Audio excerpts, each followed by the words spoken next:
Without us, she would have absolutely nothing. My stepmother smirked in the middle of the crowded courtroom, adjusting her designer pearls. The judge looked down at the documents in his hand, then looked over at me with wide eyes. Wait, they really do not know. My stepmother's lawyer whispered, his voice trembling. Know what? My stepmother snapped. Because she is the actual owner of everything you just claimed, the lawyer replied. I watched the color drain completely from my stepmother's face. I am Nia, 32 years old, and somehow still healing from wounds my family inflicted. As a successful software developer, I escaped their toxicity, but maintained occasional contact. Last Sunday, they invited me to an upscale brunch to catch up. Between mimosas and avocado toast, my stepmother leaned forward, smirking. You know, Nia, you are lucky we even include you. Pity goes a long way. I simply sipped my coffee and smiled. That night, I logged in, disabled every family credit account, and emailed my lawyer about selling the cabin. Before I continue this story, let me know where you are watching from in the comments below.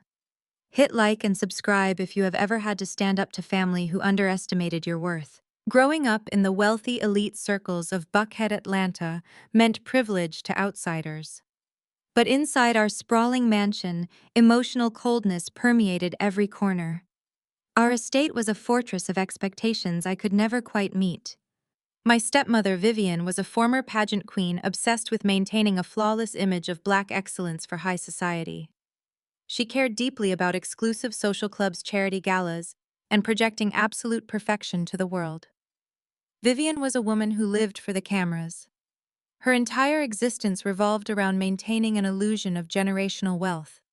She hosted lavish dinners boasting about her philanthropic efforts while secretly despising the very people she claimed to help. She treated my father not as a husband, but as an endless bank account designed to fund her vanity projects. And she treated me as an embarrassing stain on her pristine canvas. My natural hair, my quiet demeanor, my preference for writing code over socializing everything about me offended her sensibilities. My stepsister Chloe was her exact replica, a social media influencer who treated my father's wealth like her personal piggy bank. Then there was Chloe's husband DeAndre, a flashy man who called himself a hedge fund director, but functioned more like a parasite. DeAndre was the kind of man who wore his insecurities like cologne, loud and overpowering. He drove leased sports cars and talked loudly on his phone in public spaces about multi-million-dollar deals that never actually existed. Chloe had married him because he looked good in photographs, completely ignoring the fact that his hedge fund was nothing more than a glorified pyramid scheme built on smoke and mirrors. I took a very different path. I attended Spelman College, immersing myself in a true sisterhood, and eventually became a brilliant software developer and cybersecurity expert. I learned how to track hidden assets, unravel corporate fraud, and find the truth buried in digital networks. My father, Richard Sterling, respected my independence. He built Sterling Enterprises from the ground up, turning a small logistics company into a massive regional empire. But when he passed away suddenly from a heart attack 2 months ago, Vivian and her children immediately moved to erase me from the family legacy. The air in the Fulton County probate court felt thick and heavy. Today was the day my father's vast estate was being finalized. Vivian sat at the plaintiff's table wearing a custom black morning suit that probably cost more than my first car. She dabbed her eyes with a lace handkerchief, playing the role of the devastated widow perfectly. Next to her sat Chloe, scrolling through her phone, looking bored but expectant. DeAndre stood behind them, his arms crossed, wearing a tailored suit and a smug expression that made my stomach turn. I sat at the opposing table with my lawyer, Xavier. I wore a simple gray suit. I did not need to perform for anyone. I was just there to finish what my father and I had started years ago. The judge, a stern man with silver hair, cleared his throat and adjusted his glasses. We are here to finalize the estate of the late Richard Sterling. According to the primary will presented by the widow Vivian Sterling, the daily operations of Sterling Enterprises, along with the primary residence in Buckhead, are awarded to Vivian and her daughter Chloe. The judge struck his gavel lightly.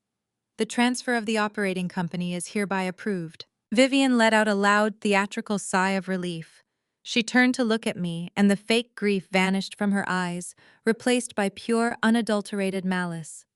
She stood up, smoothing her expensive skirt, and walked slowly over to my table.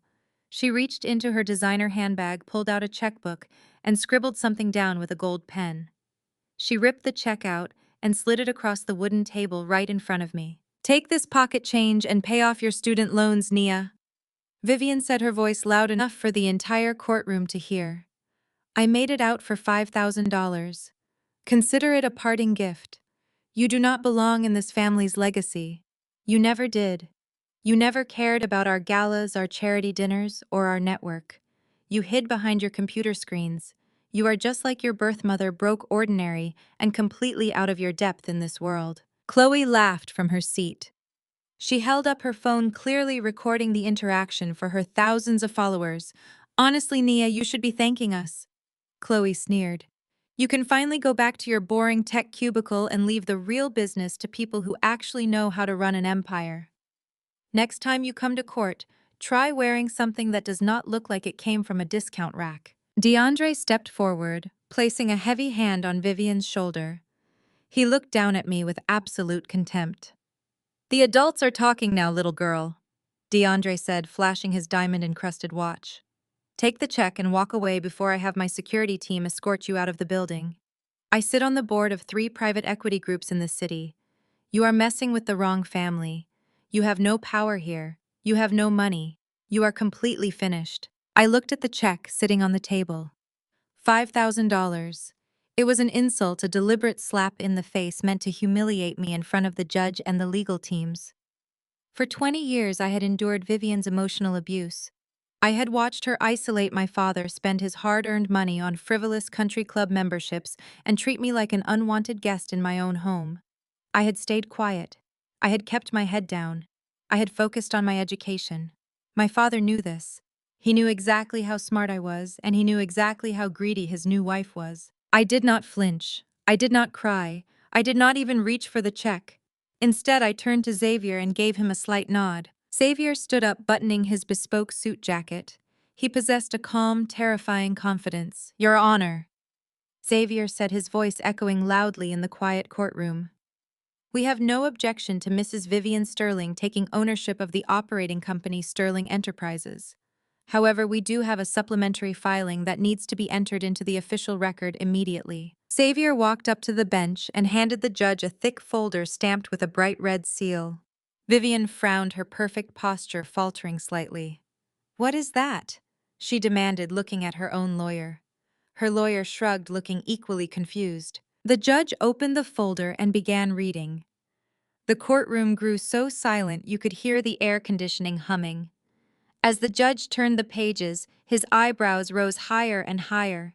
He looked up, his gaze shifting from the paperwork to Vivian, and then finally resting on me.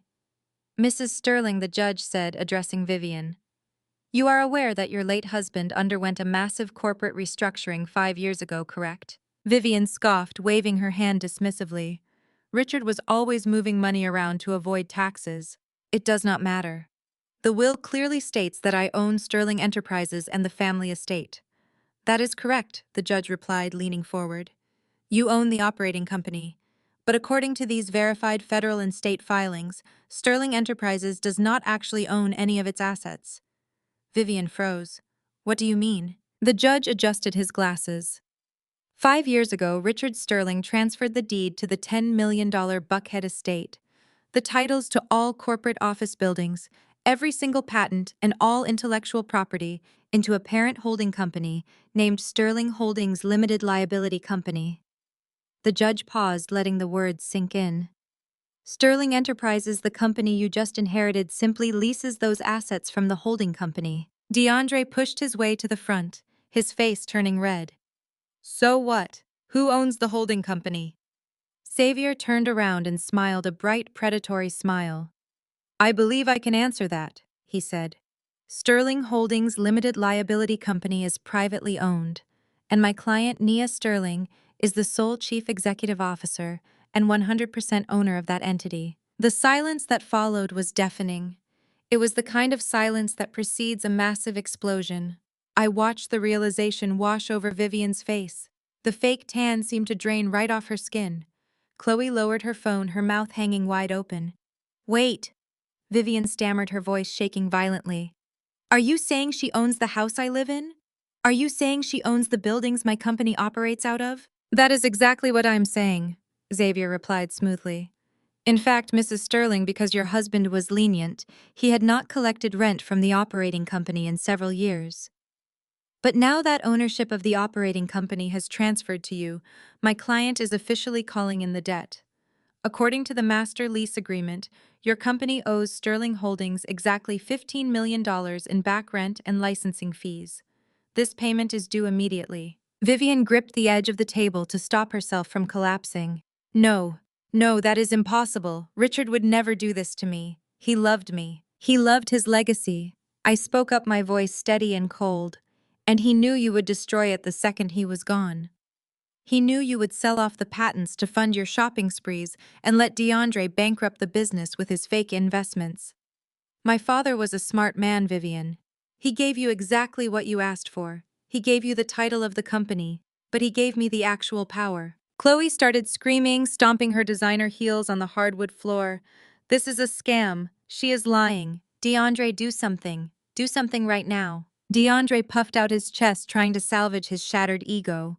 He pointed a shaking finger at me. "You think you are so smart, Nia. You think you can just swoop in here and steal what belongs to us. I have elite connections in Atlanta banking. I will make one phone call and I will have your little holding company frozen by midnight. You will not see a single dime of that $15 million. I will drag you through court until you are begging us for that $5,000 check." I stood up slowly, picking up the check Vivian had thrown at me. I looked at the tiny, insignificant number written on it. Then I looked DeAndre dead in the eyes. I tore the check exactly in half, letting the pieces flutter to the floor. "You go ahead and make that phone call, DeAndre," I said, keeping my tone absolutely level.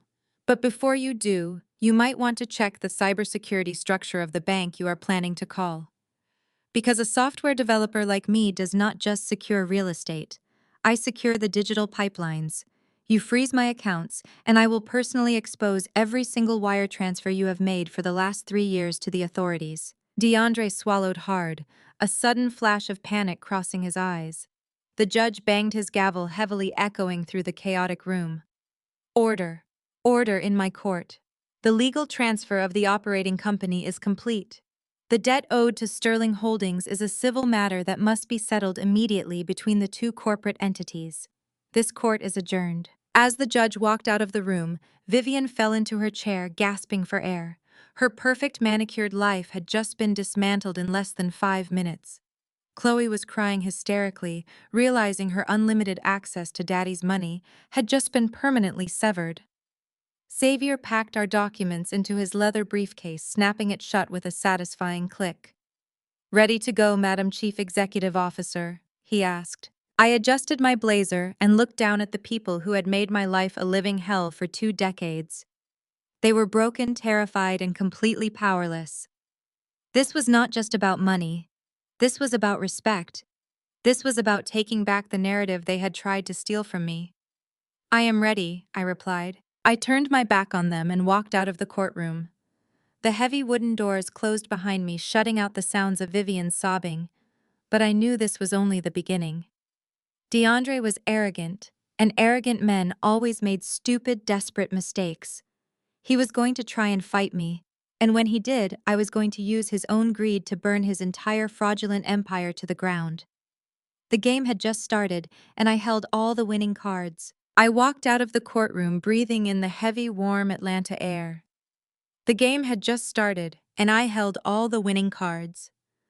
My phone vibrated violently in my blazer pocket. I pulled it out to see a high-priority security alert flashing on the screen. It was a breach notification from my luxury high-rise building in Buckhead, indicating an unauthorized entry into my private penthouse. I slid into the driver's seat of my sleek black SUV, the adrenaline from my courtroom victory shifting seamlessly into a cold, calculated focus. DeAndre was entirely predictable. He operated on impulse, fragile masculinity, and a desperate need to project dominance. I knew exactly what he was attempting to do. I navigated through the dense Atlanta traffic, my mind racing through the financial contingency plans I had established months ago. When I arrived at my building, the concierge looked terrified, clearly caught in the middle of a conflict he was not paid enough to handle. I bypassed the front desk and stepped directly into the private elevator. The doors slid open to my floor, and I was immediately greeted by the chaotic sight of my custom velvet furniture being shoved carelessly into the marble hallway. Two burly movers were hauling my expensive artwork out the door. Standing right in the middle of the mess, holding a crystal glass of my imported sparkling water, was Chloe. DeAndre stood next to her, barking loud orders at the nervous building manager. "Put those designer boxes by the freight elevator," DeAndre commanded, aggressively adjusting the cuffs of his flashy, ill-fitting suit. He turned around and saw me stepping out of the elevator. A nasty, triumphant smirk spread across his face. "Well, look who finally decided to show up. I told you I do not play games, Nia. You thought you could embarrass us in front of a judge. I decided to teach you a lesson about real power in this city." Chloe laughed, tossing her long weave over her shoulder. "You really should have taken that $5,000 check, Nia. Now you are officially homeless. DeAndre just bought this entire penthouse out from under you. His investment firm closed the real estate deal an hour ago. You have exactly 10 minutes to pack up your cheap clothes and get out before I personally have security throw you onto the street." I did not raise my voice. I did not show a single ounce of panic. I simply walked past them into my pristine kitchen, set my leather briefcase on the marble island, and pulled out my secure tablet. "DeAndre," I said, my voice completely devoid of emotion, "you claim to be running a highly successful hedge fund, yet you do not seem to understand basic commercial real estate law. Or more importantly, corporate tracking." I logged into my forensic accounting master portal. My fingers flew rapidly across the digital keyboard. "You did not buy this penthouse. You purchased a 10-year commercial lease. And because you are arrogant and impatient, you paid the entire lease up front to expedite the immediate closing." DeAndre crossed his arms, puffing out his chest. "Money talks. And my firm has plenty of it. You are trespassing on my property." I turned the tablet around, so the building manager, who was sweating profusely by the door, could clearly see the screen. "Actually, he is trespassing on mine," I said smoothly. "You see, DeAndre used a dummy shell corporation to wire the funds for this lease. But if you trace the routing numbers through the clearinghouse, the money did not come from his supposed elite hedge fund. He wired $2 million directly from the Sterling Enterprises operating account, the very company Vivian just inherited today. You literally stole from your own mother-in-law to pay for a luxury lease just to spite me." DeAndre's smug expression completely faltered. Chloe looked at him, genuine confusion flashing in her perfectly manicured eyes. "DeAndre, what is she talking about? Did you use Mom's company money?" "Shut up, Chloe!" DeAndre hissed, his voice dropping an octave before he turned back to me.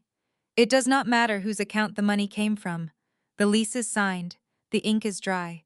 This unit is mine." I smiled, a sharp, unforgiving smile.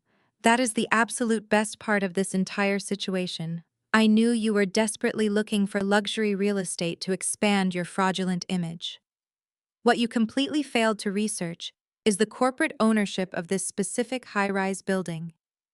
3 years ago, my private equity group quietly acquired the management company that owns this entire residential tower. You just used stolen money to pay rent directly to me." I turned my attention to the pale building manager. "Cancel their lease agreement immediately under the fraud clause of the master contract. Keep their $2 million wire transfer locked in our escrow account pending a federal financial investigation. And call building security to escort these two trespassers off my property immediately." The building manager nodded vigorously, instantly grabbing his radio to call for backup. DeAndre lunged forward, his face twisted in unadulterated rage, but he stopped short when two massive security guards stepped out of the freight elevator. Chloe started screaming, her acrylic nails digging frantically into DeAndre's arm. "Do something! You said you had this completely handled. You said you were a boss." "Get your hands off me!" DeAndre yelled at the guards as they firmly grabbed his arms. He glared at me, his eyes filled with pure toxic hatred. "This is not over, Nia. I will destroy your entire life." "You are already destroying yourself," I replied, turning my back to them as they were forcibly removed from my private hallway. I listened to Chloe's hysterical crying fade into the enclosed elevator shaft. They had tried to leave me with absolutely nothing, and instead they had just handed me $2 million of their own desperately needed operating capital. But Vivian was not a woman who surrendered easily. 2 nights later, she decided to hit me where she believed I was most vulnerable. The Crown Society Charity Gala was the premier social event for Atlanta's Black elite. It was a massive ballroom filled with prominent politicians, corporate titans, and generational wealth. Vivian was the chairwoman of the board, heavily using the charity as a glittering shield to protect her elevated social standing. I arrived wearing a breathtaking, understated emerald gown. I knew my presence would enrage her, but I also knew I absolutely needed to be there. I needed them to make their next critical mistake in public. The grand ballroom was a sea of glittering diamonds and expensive designer tuxedos. As soon as I walked through the gold-plated doors, the whispers began. Vivian had clearly been doing extensive damage control all week, spinning a vicious narrative that painted me as a monster. She spotted me standing near the cascading champagne tower and marched over, her eyes blazing with malice. "You have a lot of nerve showing your face here tonight," Vivian hissed, stepping uncomfortably close so the surrounding wealthy guests could not hear her venom.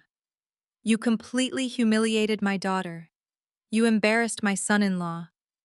You think you can steal my husband's hard-earned empire and just walk into my society like you belong here." "I belong wherever I choose to stand, Vivian," I replied evenly, taking a slow sip of my sparkling water. Vivian leaned in, her voice dripping with absolute disgust. "You are exactly like your broke ghetto mother.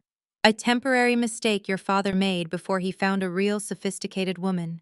You will never be one of us. Watch me ruin you right now." She spun around and glided gracefully toward the main stage.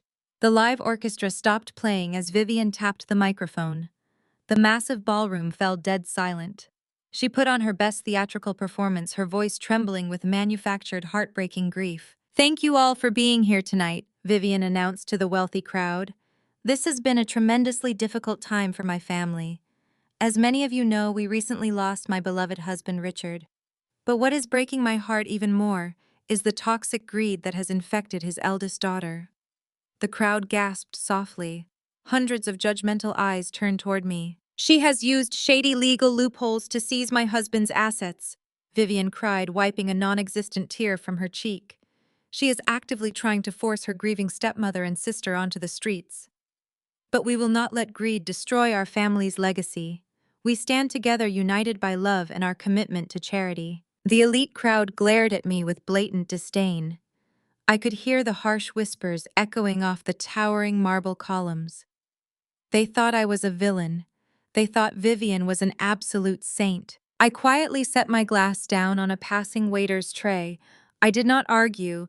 I did not yell. I simply walked calmly past the judging stairs, slipping quietly behind the heavy velvet curtains near the side of the stage. The audio-visual booth was completely unattended while the technician watched Vivian's dramatic speech. I pulled out my phone and accessed the master portal I had meticulously prepared earlier that afternoon. I connected directly to the hotel's wireless presentation system, completely overriding the main projector behind Vivian. On the stage, Vivian was still talking. "This charity means everything to me. We are here to uplift underprivileged Black youth. We are here to provide vital scholarships and opportunities." I pressed a single button on my phone. The massive digital screen behind Vivian flickered. Her slideshow of smiling children vanished. In its place, a high-definition forensic paper trail appeared. Huge, undeniable bank statements, redacted tax returns, offshore wire transfers. I stepped out from behind the curtain, walking directly up the stairs to the stage. I took the secondary microphone from the podium. "My stepmother is absolutely right," I said, my voice projecting clearly over the state-of-the-art sound system. "I do not belong in this elite circle, because I do not use charity donations meant for underprivileged Black youth to buy Cartier diamonds and fund luxury trips to Monaco." The ballroom erupted. The gasps were no longer directed at me. They were directed at the massive screen displaying Vivian's undeniable financial fraud. The documents clearly showed hundreds of thousands of dollars being funneled from the Crown Society Charity Fund directly into Vivian's personal offshore accounts in real time. Vivian turned around and looked at the screen. The blood completely drained from her face. She dropped the microphone, the loud feedback squeal echoing through the horrified room. "This is fake," Vivian screamed, her voice cracking with absolute panic. "She hacked the system. She is framing me." "Forensic accounting does not lie, Vivian," I said coldly, pointing to the glowing screen. "Those are your digital signatures. Those are your exact routing numbers. You built your entire social standing on the backs of children who desperately needed that money. You are a complete fraud." The elite society members began stepping away from the stage in absolute disgust. Women who had just been comforting Vivian were now pulling out their phones, taking pictures of the damning evidence on the screen. Vivian was socially ruined in a matter of seconds. Her pristine reputation, the only thing she valued more than money, was completely destroyed. From the back of the ballroom, I saw DeAndre watching the chaos unfold. He was not looking at Vivian. He was staring at me, his eyes wide with a new terrifying realization. He finally understood that my skills were lethal.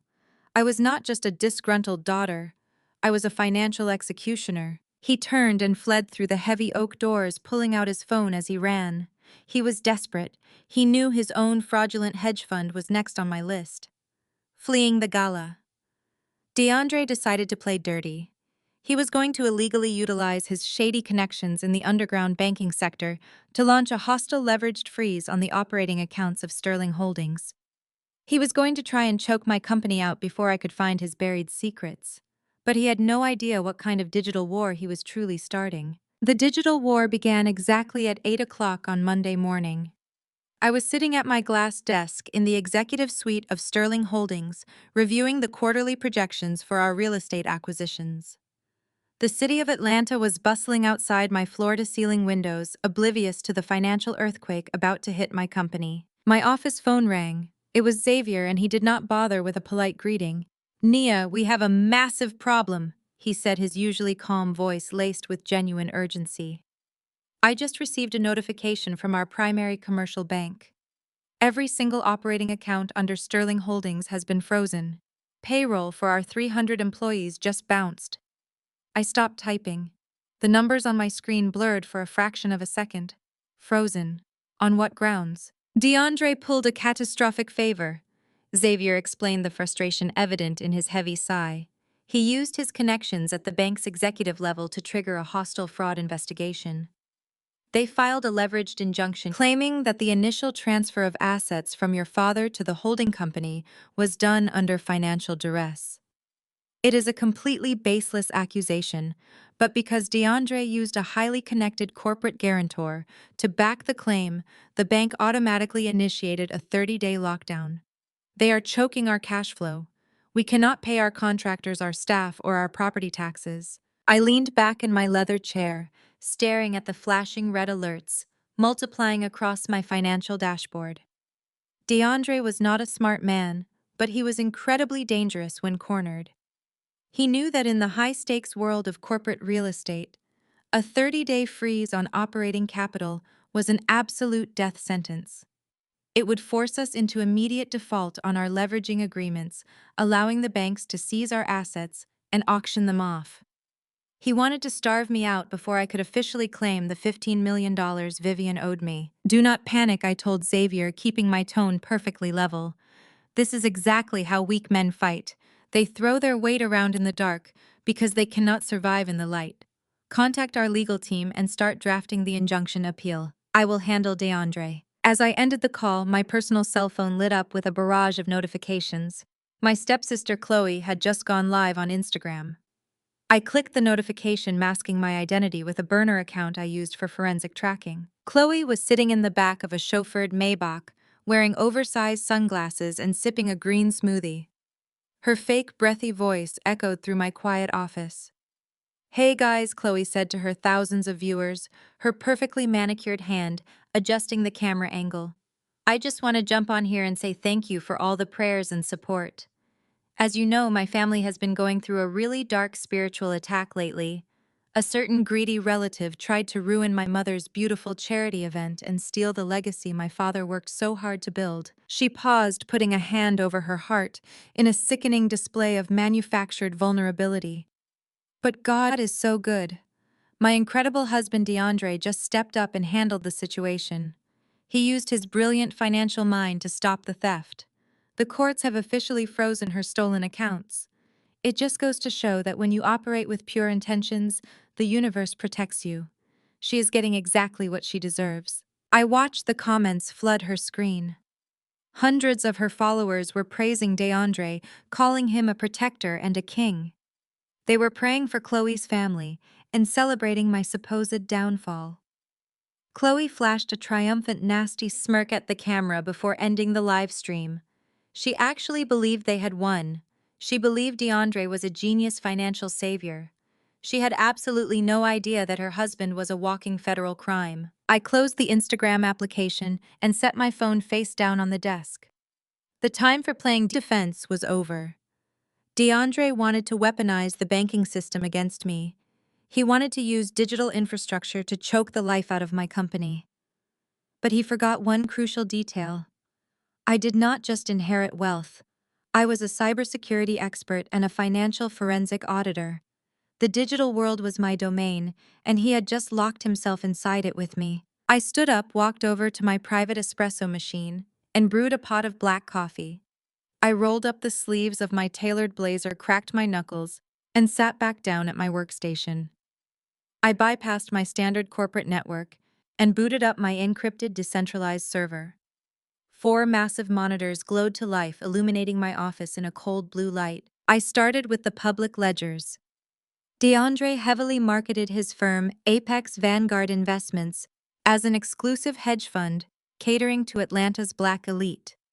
He boasted about guaranteeing consistent high-yield returns regardless of market volatility. Any first-year auditor knows that guaranteeing impossible returns is the signature hallmark of a massive scam. I ran a targeted algorithm to scrape every publicly available financial filing, tax record, and corporate registration associated with his name and his partners. The initial layer was thick with sophisticated legal jargon designed to confuse ordinary investors. But forensic accounting is simply the art of following the water until you find the leak. I bypassed the superficial data and dug straight into the metadata of his corporate acquisitions. I deployed a tracking script to monitor the digital footprint of Apex Vanguard's routing numbers. Hour by hour, I meticulously stripped away the glamorous facade of his business. The coffee in my mug grew cold, but my focus was absolute. By early afternoon, the first major crack appeared in his armor. I discovered a glaring discrepancy between his reported assets under management and his actual liquidity. He claimed his fund managed over $50 million. But when I cross-referenced the SEC filings with the state revenue database, the numbers violently clashed. There were no actual investments. My fingers flew across the keyboard, executing a deeper dive into the clearinghouse networks. I traced the capital flowing into Apex Vanguard. New investors were wiring massive sums of money into the primary account. But instead of that money being allocated into stock portfolios, real estate, or bonds, it was being immediately diverted. I watched the digital money trail zigzag across dozens of regional banks. The funds were being used to pay the promised high-yield returns to the older initial investors. It was the textbook definition of a Ponzi scheme. DeAndre was not generating any actual revenue. He was just shuffling stolen money in a frantic, endless circle, bleeding new victims to keep the older victims quiet. But that was not the discovery that would destroy him. A Ponzi scheme would send him to prison, but I needed the specific leverage that tied him directly to my family's stolen wealth. I needed the kill shot. I narrowed my search parameters, focusing exclusively on the dates immediately following my father's death.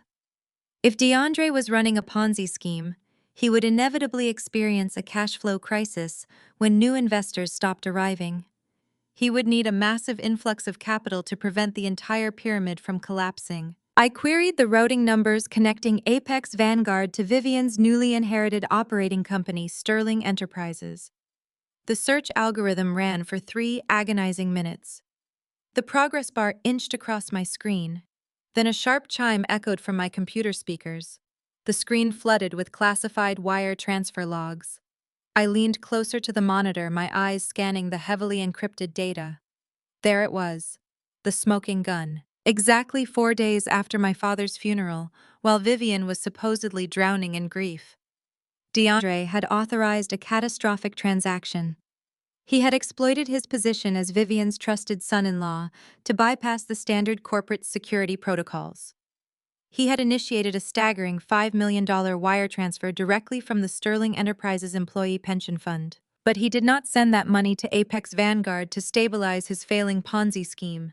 He was far too cowardly for that. He knew his house of cards was eventually going to fall, and he was preparing his escape route. I traced the final destination of the $5 million. The money had bounced through 3 different international proxy banks before finally landing in a heavily guarded offshore shell company located in the Cayman Islands. The shell company was registered under a deeply buried alias, but the digital signature on the authorization paperwork matched DeAndre's private cryptographic key perfectly. He had not just defrauded his elite investors. He had actively embezzled $5 million from his own mother-in-law's company and hidden it in an offshore tax haven. He had committed textbook federal wire fraud, international money laundering, and grand larceny. The sheer arrogance of his crimes was breathtaking. He had robbed my father's employees of their retirement security just to ensure he could flee the country when his fake empire finally burned. I sat in the glow of my monitors, a cold, predatory satisfaction washing over me. DeAndre thought he could freeze my accounts and starve me out. He thought he could use his corrupted banking friends to bully me into surrendering my inheritance. He had absolutely no idea that in his desperate attempt to ruin my life, he had handed me the exact weapon I needed to permanently end his. Federal mandatory minimums for this level of embezzlement and wire fraud were unforgiving. He was looking at a minimum of 20 years in a federal penitentiary. The flashy suits, the leased sports cars, the arrogant social media posts, all of it was about to be replaced by a standard-issue orange jumpsuit. I did not need to fight his injunction in civil court. I did not need Xavier to draft lengthy appeals. I just needed to show DeAndre the ghost of his own future. I connected my workstation to the encrypted laser printer in the corner of my office.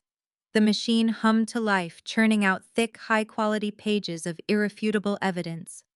I printed the false SEC filings, the Ponzi scheme flowcharts, and the definitive routing numbers for the $5 million Cayman Islands wire transfer.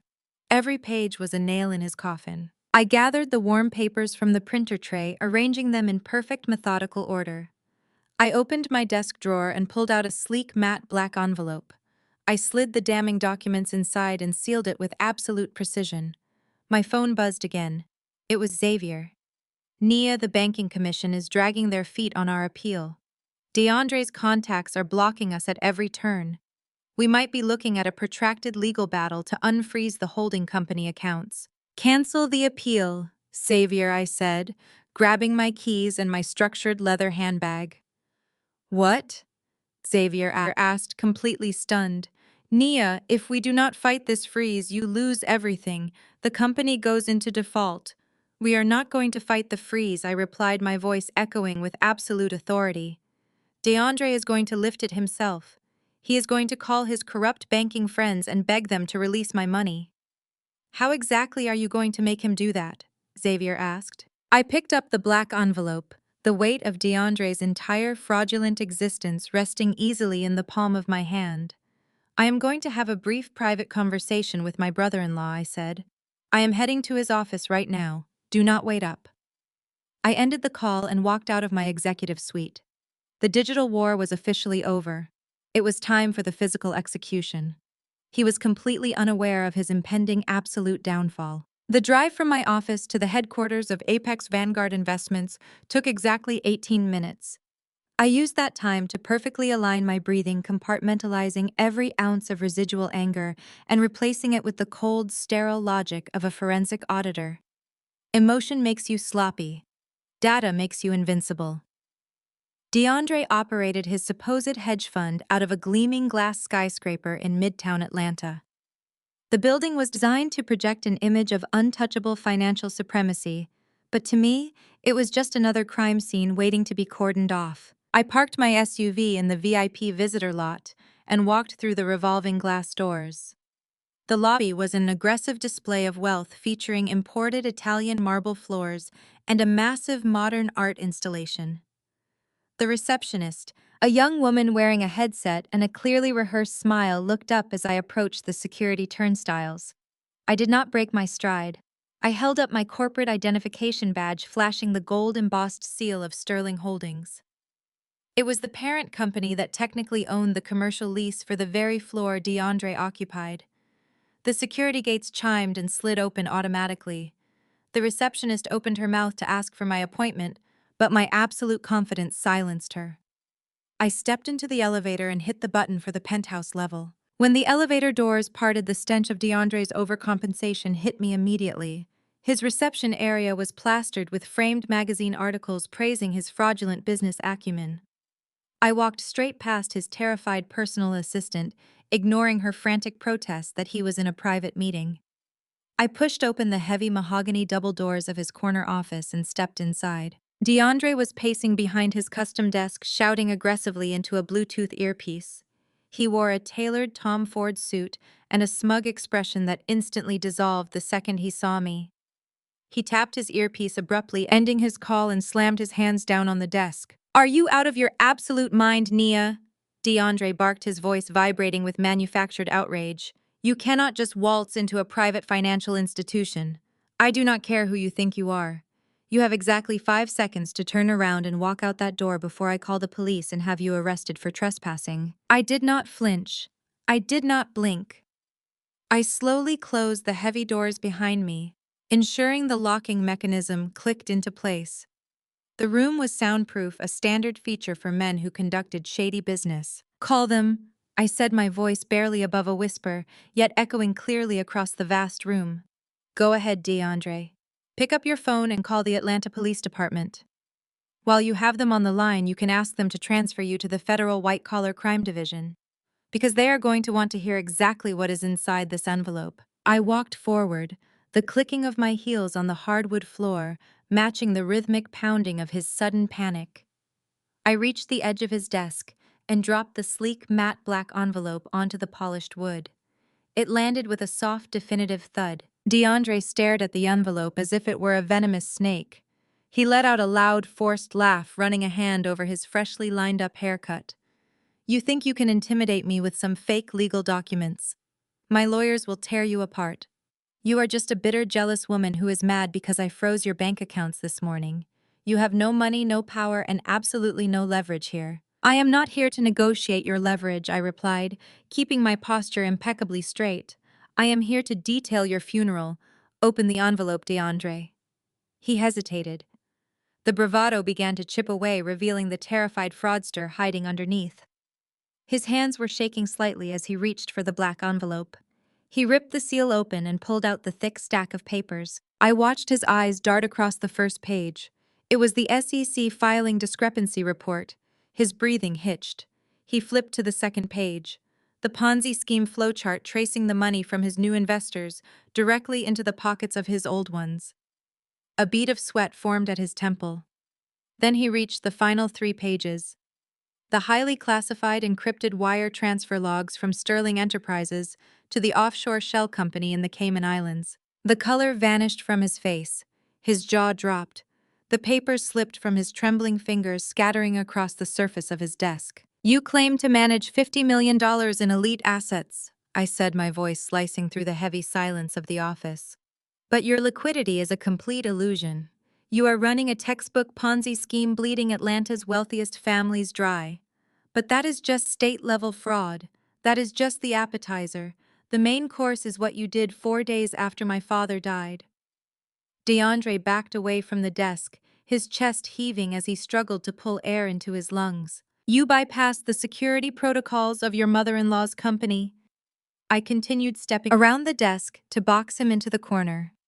"You authorized a $5 million wire transfer from the Sterling Enterprises Employee Pension Fund.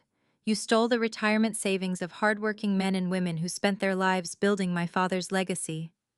You bounced that money through 3 international proxy banks and buried it in a Cayman Islands shell company registered under your private cryptographic key. Nia, please, DeAndre stammered, raising his hands in a pathetic defensive gesture. You do not understand. The market turned on me. I was just borrowing the capital to cover a temporary margin call. I was going to put the money back. I swear to you, I was going to put it all back. You were preparing your escape route because you knew your fake empire was collapsing, I corrected him harshly. You committed international money laundering, grand larceny, and federal wire fraud. Federal mandatory minimums for this level of embezzlement are 20 years, DeAndre. How do you think those Tom Ford suits will look in a federal penitentiary? The arrogant facade completely shattered. The illusion of the powerful, untouchable hedge fund director evaporated into thin air. DeAndre's knees buckled. The man who had mocked me in the courtroom, the man who had ordered his security to throw my belongings into the hallway, physically collapsed. He dropped to his knees on the expensive rug, grasping the hem of my blazer. Please, Nia, I am begging you, he sobbed, the tears streaming down his face, ruining his carefully curated image. Do not take this to the authorities. I will give you anything you want. I will unfreeze your holding company accounts right now. I will transfer the $5 million directly into your personal account. I will give you my cars, my watches, everything. Just please do not send me to prison. I would not survive in there. I looked down at the pathetic broken man groveling at my feet. The disgust I felt was profound, but I kept my face entirely expressionless. I pulled my blazer out of his desperate grip and took a step back. I do not want your dirty money. DeAndre, I said, my tone absolute ice. I do not want your leased cars or your fake watches. And I certainly do not need your permission to unfreeze my own accounts. I already handled the bank. What I want is a public execution of Vivian's ego. He looked up at me, his eyes bloodshot and wide with desperate confusion. What do you mean? Vivian wants to play high society games, I explained, walking back around the desk to look down at the scattered evidence. She wants to parade around Atlanta, acting like the rightful queen of my father's empire. So we are going to give her a stage. You are going to go home tonight and convince Vivian to host the grandest, most expensive event this city has ever seen. You will tell her it is the Legacy Gala. DeAndre wiped his nose with the back of his hand, struggling to stand up on his shaky legs. A gala. Why? Because at that gala, in front of the mayor, the city council, the press, and every elite society member, Vivian desperately wants to. She is going to publicly sign over every remaining asset, trust, and operational right of Sterling Enterprises directly to me, I commanded. She is going to sign a complete surrender document in front of a live audience. She will never agree to that, DeAndre whispered, his voice trembling. Vivian would rather die than publicly surrender her power to you. Then you better become a very persuasive speaker, I replied smoothly. Because if Vivian does not host that gala, and if she does not sign those papers in front of the entire city, I will personally hand-deliver this black envelope to the federal prosecutor's office. You will be arrested before breakfast. Chloe will be investigated as an accessory to fraud. Your assets will be seized, and you will spend the next 2 decades locked in a federal cell. Convince your mother-in-law to surrender or pack a bag for prison. The choice is entirely yours. I turned my back on him and walked toward the door. I did not look back as I exited the office, leaving DeAndre standing amid the ruins of his completely shattered life. The financial trap had been flawlessly executed, and I knew he would do exactly as I demanded to save his own skin. However, I had miscalculated one microscopic detail in the environment of that office. As I rode the elevator down to the lobby, I had no idea that hidden inside the eye of a decorative teddy bear sitting on the bookshelf was a high-definition nanny cam. Chloe had secretly installed the camera months ago because she suspected DeAndre of bringing other women into his private office. The camera was connected directly to a cloud server streaming live audio and video to Chloe's personal devices. Miles away, sitting in the styling chair of an exclusive Buckhead hair salon, Chloe was staring at her tablet screen. She had watched the entire confrontation unfold. She had watched me drop the black envelope on the desk. She had watched her husband fall to his knees and beg. But blinded by her own absolute entitlement and lack of financial comprehension, Chloe completely misunderstood the reality of the situation. She did not see a forensic auditor exposing a massive federal crime. She did not hear the details of the Cayman Islands wire transfer or the stolen employee pension funds. In her twisted, desperate mind, she only saw one thing. She saw her hated stepsister brutally extorting her husband, demanding complete control of her mother's company through illegal blackmail. Chloe's acrylic nails dug furiously into the armrests of her salon chair. A dangerous, unhinged smile spread across her face. She thought she finally had the ultimate weapon to destroy me. If Nia wants to play dirty and use illegal extortion to steal our company, then I will play dirty too, Chloe whispered to herself, ignoring her confused hairstylist. She immediately downloaded the security footage to her encrypted drive. But she knew a video of an argument would not be enough to send me to jail. She needed concrete, undeniable proof that I was trying to steal the estate through illegal means. Chloe quickly formulated a disastrous criminal plan of her own. She was going to access our late father's private stationery and forge a brand new legal document. A document that would not only revoke my entire holding company, but would guarantee my arrest for corporate treason. Unbeknownst to them, the dominoes were falling exactly into place for an even larger, more catastrophic explosion. Chloe sprinted out of the salon. The video clip burning in her digital drive felt like the ultimate trump card. In her entitled mind, she had witnessed me threatening her husband to steal her mother's inheritance. She was going to launch a media assault. Chloe's identity was wrapped up in her curated social media presence. She had built a following of 2 million people by projecting an image of flawless luxury. She was heavily sponsored by lifestyle brands and was about to weaponize those followers against me. Chloe was in her kitchen setting up her ring light. She applied minimal makeup to look distressed and hit the live button. The viewer count skyrocketed. Chloe stared into the camera, letting a tear roll down her cheek. "Hey guys," Chloe began, her voice trembling. "I know I usually post about positivity, but my family is going through something traumatic." She paused, watching the comments flood the screen. "I have a stepsister. My father gave her everything. But since he died, she has turned into a monster. She is greedy and will stop at nothing to destroy us. Today she crossed a line. She walked into my husband's private office and threatened him. She is trying to extort my family to steal my father's estate. I have the video proof." Chloe held up her tablet, playing the edited snippet of the nanny cam footage. She carefully spliced the video to remove any mention of the Cayman Islands, the Ponzi scheme, or the embezzled pension funds. The clip only showed me slamming the black envelope down, telling DeAndre he would spend 20 years in a federal penitentiary, and demanding Vivian host a gala to sign over all remaining assets. Out of context, it looked like I was a ruthless extortionist using blackmail to steal a corporate empire. "I am releasing this video because I am terrified for my family," Chloe cried. "We cannot let greedy people destroy our legacies. Thank you for your prayers." She ended the stream and the internet exploded. The clip went viral instantly. It was picked up by major gossip blogs and dissected by commentators. The narrative was set. I was the evil stepsister, and Chloe was the persecuted heiress. My phone began ringing incessantly. It was Xavier. "Nia, have you seen the internet?" Xavier asked, his voice tight with anxiety. "Chloe posted a manipulated video of your confrontation with DeAndre. She is framing you for extortion. The backlash is severe. I am getting calls from corporate partners. If this gains traction, it could jeopardize our standing with the board. Sponsors are threatening to pull away from our business partners." I did not respond immediately. I was already at my computer watching the engagement metrics on Chloe's video skyrocket. She had tagged all her major sponsors in the post, attempting to rally their corporate support behind her victim narrative. "Xavier," I said, my voice perfectly calm, "I need you to understand how I operate. I do not engage in internet drama. I do not release statement videos defending my character to strangers." "Then what are you going to do?" Xavier asked. "Her sponsors are releasing statements about supporting victims of extortion. They are backing her up." "Are they?" I asked, a slow smile spreading across my face.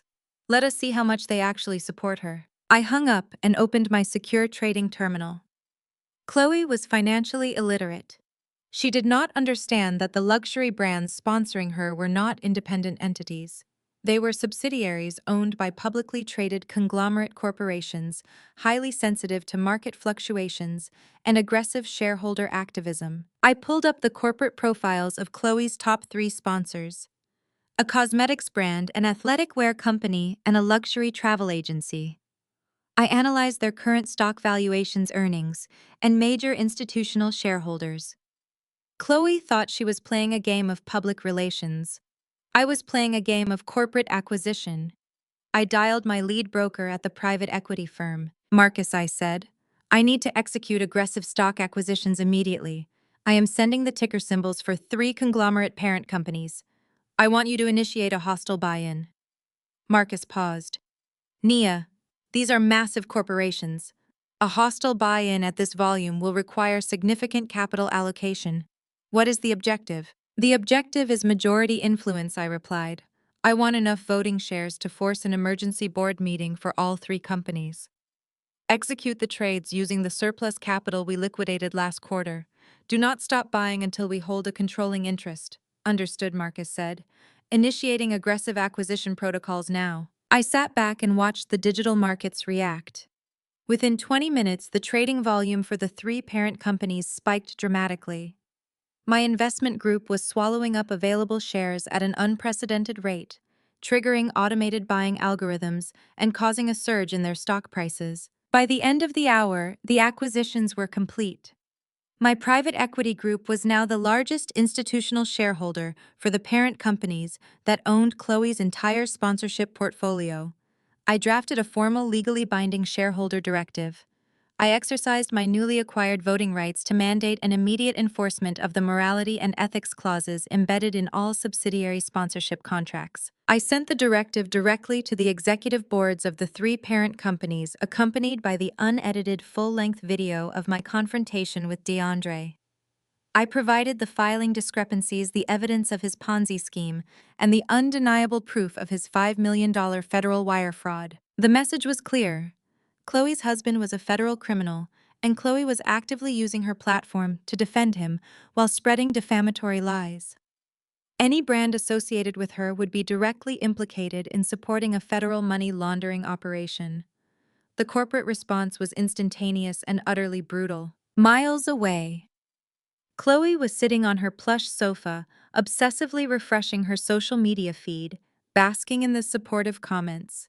She was convinced she had completely destroyed my reputation.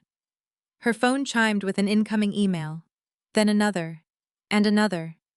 She opened the first email from the legal department of the high-end cosmetics brand. Dear Chloe, effective immediately, we are terminating your sponsorship contract due to a severe breach of our corporate morality clause. We demand the immediate removal of all branded content. All pending payments are hereby frozen. Chloe gasped, her heart dropping into her stomach. She opened the second email from the athletic wear company. It contained an identical termination notice. The third email from the luxury travel agency was even harsher, threatening legal action to recoup previously paid sponsorship fees due to the reputational damage caused by her association with fraud. In exactly 60 minutes, Chloe's entire influencer empire was completely wiped out. Her primary source of income, the foundation of her glamorous soft life, vanished into thin air. She was officially broke. She tried to call her brand managers, but every single call went straight to voicemail. She was radioactive. No legitimate company would ever touch her again. Chloe dropped her phone, her hands shaking violently. She looked around her lavish mansion, suddenly realizing that without her sponsor income and without DeAndre's stolen money, they had absolutely nothing. The reality of their desperate impending poverty crashed down on her. Vivian walked into the living room, a satisfied smile on her face. Well, Chloe, Vivian said, pouring herself a glass of wine. It seems your little video did the trick. I am hearing whispers from the country club. Nia is a social pariah. She will have to surrender the holding company now. Chloe looked up at her mother, tears of absolute panic streaming down her face. Mom, they dropped me. All of them. My sponsors terminated my contracts. We have no money. DeAndre's accounts are frozen. My income is gone, and Nia is forcing us to sign over everything at the gala. Vivian's smile vanished. The crystal wine glass slipped from her hand, shattering against the hardwood floor. What do you mean you have no money? What do you mean they dropped you? Nia bought the companies, Chloe sobbed, burying her face in her hands. She bought the parent companies of my sponsors and fired me. She is not extorting us, Mom. She is systematically destroying us. We are going to lose everything. Vivian stared at the shattered glass on the floor, her breathing becoming shallow and erratic. The illusion of her untouchable elite status was crumbling around her.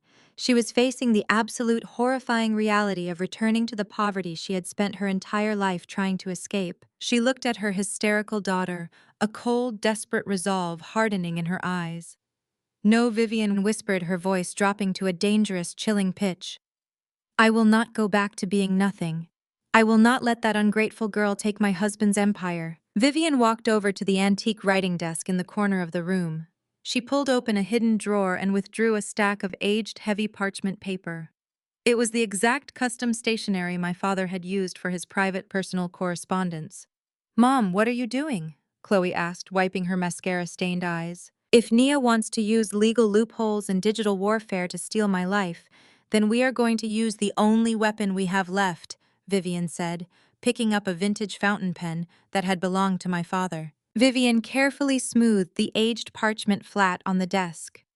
She had spent 20 years meticulously observing my father's handwriting, learning every curve, every specific loop, every nuanced pressure of his signature. She was going to forge a newly discovered handwritten codicil, an amendment to his will that explicitly revoked my ownership of the LLC, nullified the holding company structure, and left every single asset unconditionally and permanently to Vivian. It was the ultimate crime. A desperate final gamble that carried a massive federal prison sentence, if discovered. But Vivian was completely out of options, and she was willing to risk absolutely everything to watch me burn. The trap was set, but they had no idea who they were truly trying to catch. 72 hours after Chloe lost her influencer empire, I found myself walking back through the heavy wooden doors of the Fulton County Probate Court. Xavier walked beside me, his briefcase firmly gripped in his hand. We had received an emergency summons late last night. Vivian had somehow convinced a high-profile attorney to file an expedited motion claiming they had discovered new evidence regarding my father and his estate. The air in the courtroom was thick with anticipation. Vivian and Chloe were already seated at the plaintiff table. They did not look like women who were on the verge of total financial collapse. They looked dangerously triumphant.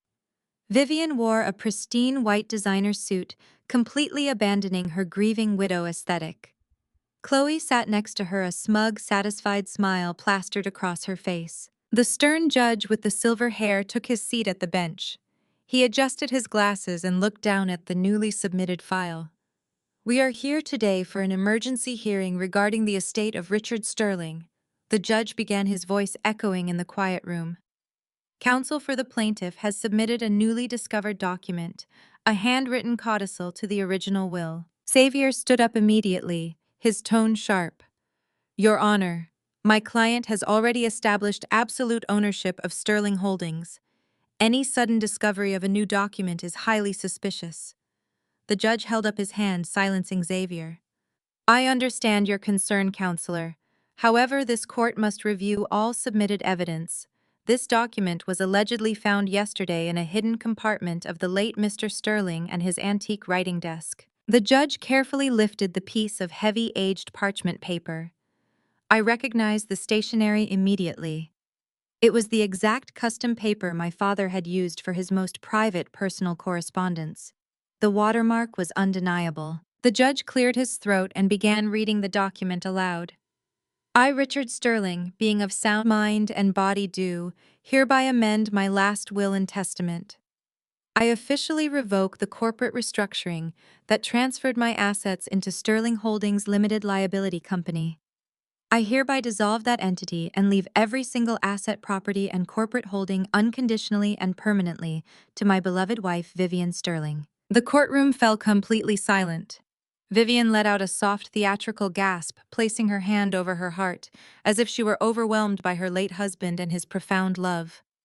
Chloe pulled out her phone, capturing the moment of their supposed ultimate victory. The judge looked directly at me. "The signature appears to perfectly match the late Mr. Sterling and his established handwriting. Given the absolute gravity of this document, I have no choice but to issue a temporary injunction. Effective immediately, I am suspending Naomi Sterling and her executive control over Sterling Holdings. All corporate accounts, assets, and properties are frozen pending a formal authentication of this codicil. Xavier was furious. He slammed his hands down on our table. Your Honor, you cannot strip my client of her company based on a piece of paper that magically appeared the moment the plaintiffs ran out of money. We demand an immediate independent forensic analysis of that document. You will have your analysis, the judge replied firmly. But until the experts verify its authenticity, the suspension stands. This court is adjourned. As the judge struck his gavel, Vivian turned to me. Her smile was utterly wicked. She leaned across the aisle, her voice dropping to a harsh, mocking whisper. I told you, Naomi. You will never take what belongs to me. You can pack up your little glass office. You are finished. Xavier was practically vibrating with rage. He reached for his briefcase, preparing to march up to the bench and demand to examine the document. I put my hand on his arm, stopping him in his tracks. Do not say another word, Xavier, I whispered. He looked at me in disbelief. Naomi, we have to fight this right now. They are stealing your entire company. That document is obviously a fake. I know it is a fake, I replied quietly, keeping my eyes fixed on the piece of parchment resting on the judge and his clerk desk. Because I was a financial forensic auditor, my eyes were trained to see anomalies that ordinary people completely missed. I did not just look at the big picture. I analyzed the microscopic data. From where I was sitting, the forgery was exceptionally well done. Vivian had perfectly mimicked my father and his handwriting, capturing every specific loop and nuanced pressure of his signature. She had used his actual vintage fountain pen and his actual aged stationery. But she had made one microscopic fatal error. I stared at the ink. It was a deep, rich navy blue. My father only ever used that specific ink for his personal letters. But as the courtroom lights reflected off the paper, I noticed the way the ink pooled at the bottom of the signature. It had a very subtle, almost imperceptible metallic sheen. That specific brand of luxury ink had changed its chemical composition 2 years ago to comply with new environmental manufacturing regulations. The old formula, which my father would have used 5 years ago when the codicil was supposedly written, had a completely matte finish. The new formula, which Vivian had clearly purchased recently to execute this forgery, contained a synthetic binder that created that faint metallic reflection under harsh lighting. The document was an absolute, undeniable fake. I could have pointed it out right then and there. I could have had Xavier call an ink specialist to the stand and rip Vivian's entire story to shreds. But as I looked at Vivian and Chloe celebrating their victory, a cold, calculated realization washed over me. If I destroyed them right now, the judge would simply dismiss the codicil. Vivian would play the victim, claiming she truly believed it was real. She would get a slap on the wrist, and they would just retreat, regroup, and try to find another way to attack me. I did not want to just win a courtroom battle. I needed to end them permanently. I needed them to fully commit to this massive federal crime. I needed them to walk straight into a trap they could never escape. I released my grip on Xavier's arm. I took a deep breath and completely shifted my demeanor. I let my shoulders slump. I allowed my hands to tremble visibly. I channeled every ounce of frustration and exhaustion I had felt over the last 20 years and brought it right to the surface. I looked at Vivian, letting my eyes widen with absolute manufactured devastation. I forced my lower lip to quiver. I stood there looking like a broken, defeated woman who had just lost everything she had ever worked for. Chloe laughed out loud, pointing her phone camera directly at my face. Look at her, Chloe mocked, ensuring her followers could hear every word. She actually thought she could beat us. She actually thought she was smart. I blinked, and a single, perfectly timed tear rolled down my cheek. It was the performance of a life. Vivian stepped closer, her eyes gleaming with absolute triumph. She had finally achieved the ultimate victory she craved. She had broken my spirit in public. Go back to the ghetto, Naomi, Vivian whispered harshly. You are nothing. You will always be nothing. I did not respond. I grabbed my leather briefcase with shaking hands.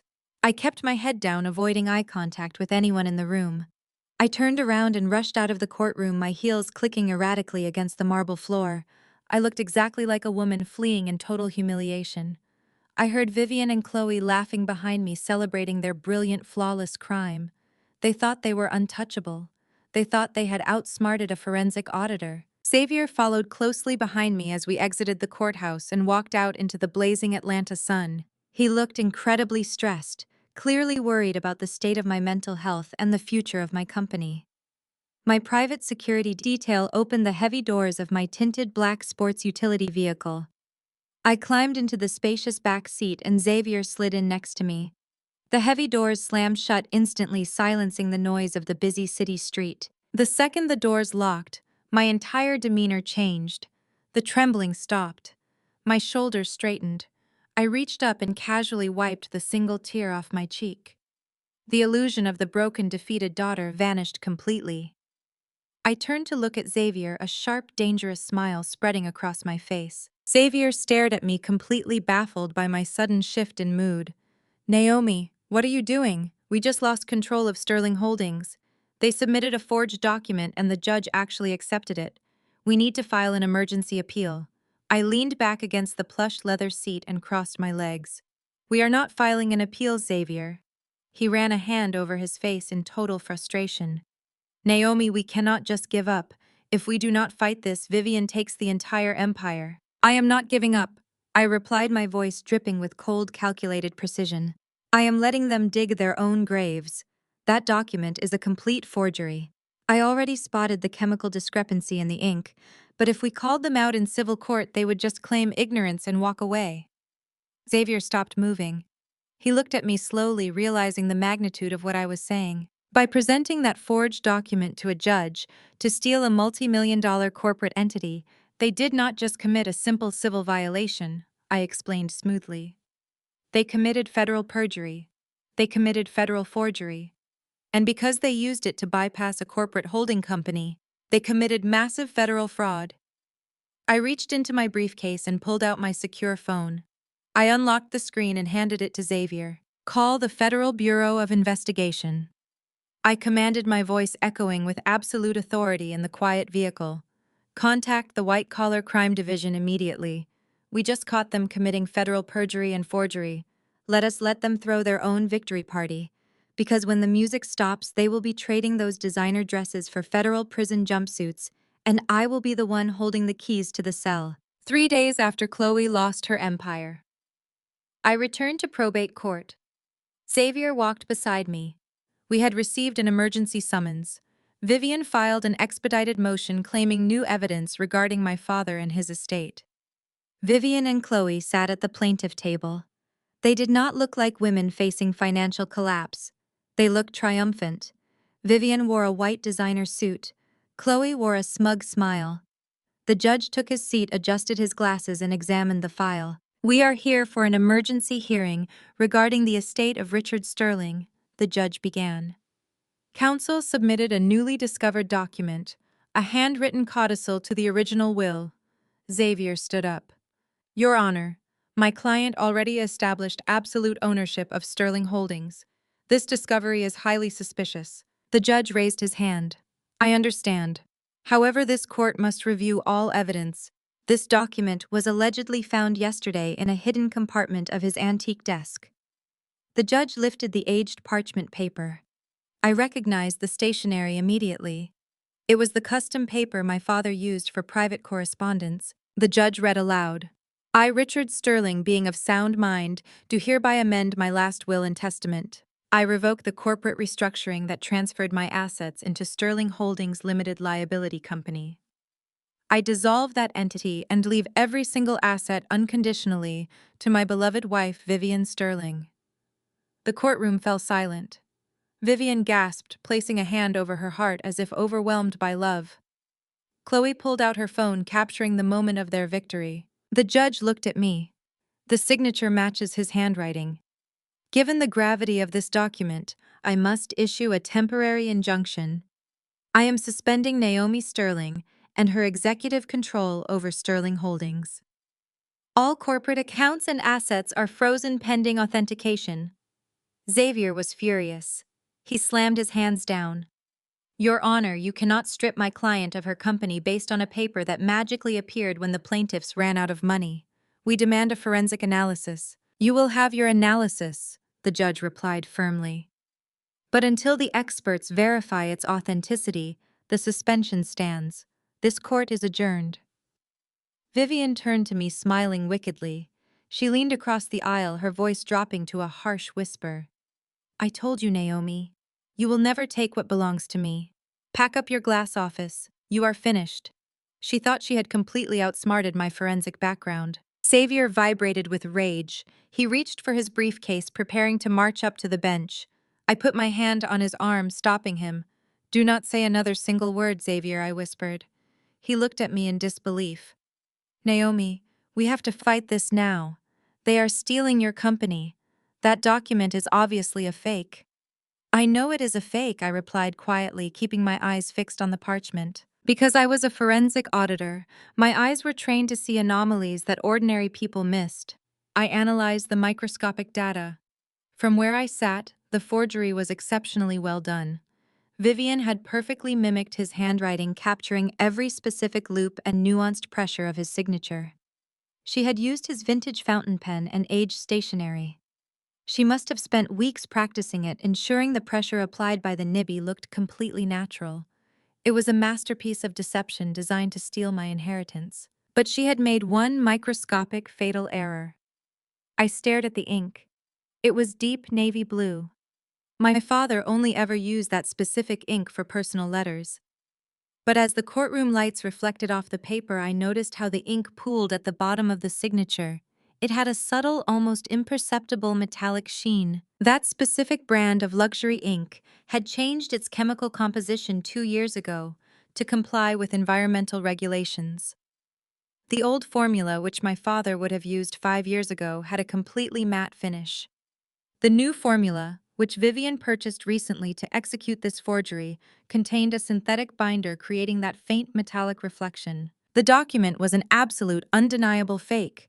I could have pointed it out right then and there. I could have had Xavier call an ink specialist to the stand and rip Vivian's story to shreds. But as I looked at Vivian and Chloe celebrating, a cold realization washed over me. If I destroyed them right now, the judge would simply dismiss the codicil. Vivian would play the victim, claiming she truly believed it was real. She would get a slap on the wrist, and they would retreat and try another way to attack me. I did not want to just win a courtroom battle. I needed to end them permanently. I needed them to fully commit to this massive federal crime. I needed them to walk straight into a trap they could never escape. I released my grip on Xavier's arm. I took a deep breath and completely shifted my demeanor. I let my shoulders slump. I allowed my hands to tremble visibly. I channeled every ounce of frustration I had felt over the last 20 years and brought it to the surface. I looked at Vivian, letting my eyes widen with absolute manufactured devastation. I forced my lower lip to quiver. I stood there looking like a broken, defeated woman who had just lost everything she had ever worked for. Chloe laughed out loud, pointing her phone camera directly at my face. Look at her, Chloe mocked, ensuring her followers could hear every word. She actually thought she could beat us. She thought she was smart. I blinked and a single perfectly timed tear rolled down my cheek. It was the performance of a life. Vivian stepped closer, her eyes gleaming with triumph.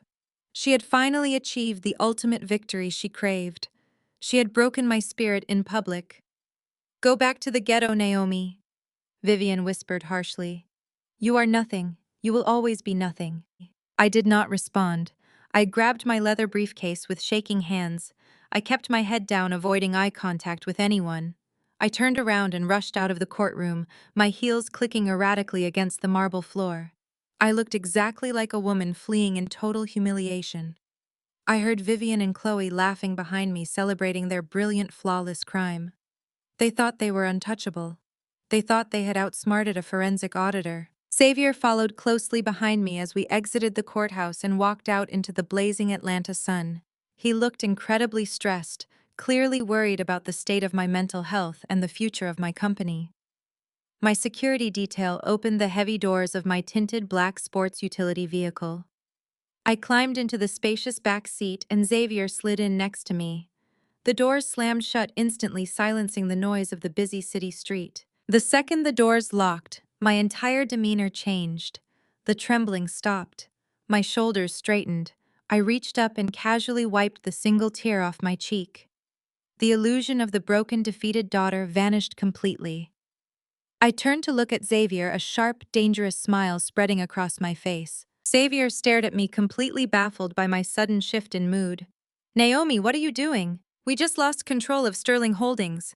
They submitted a forged document, and the judge actually accepted it. We need to file an emergency appeal."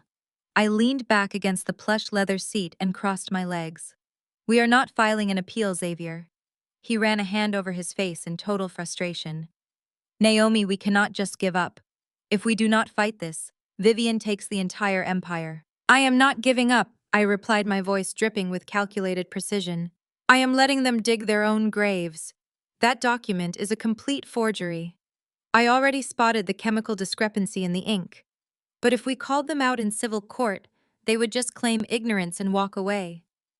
Xavier stopped moving. He looked at me slowly, realizing the magnitude of what I was saying. "By presenting that forged document to a judge to steal a multi-million-dollar corporate entity, they did not just commit a simple civil violation," I explained smoothly.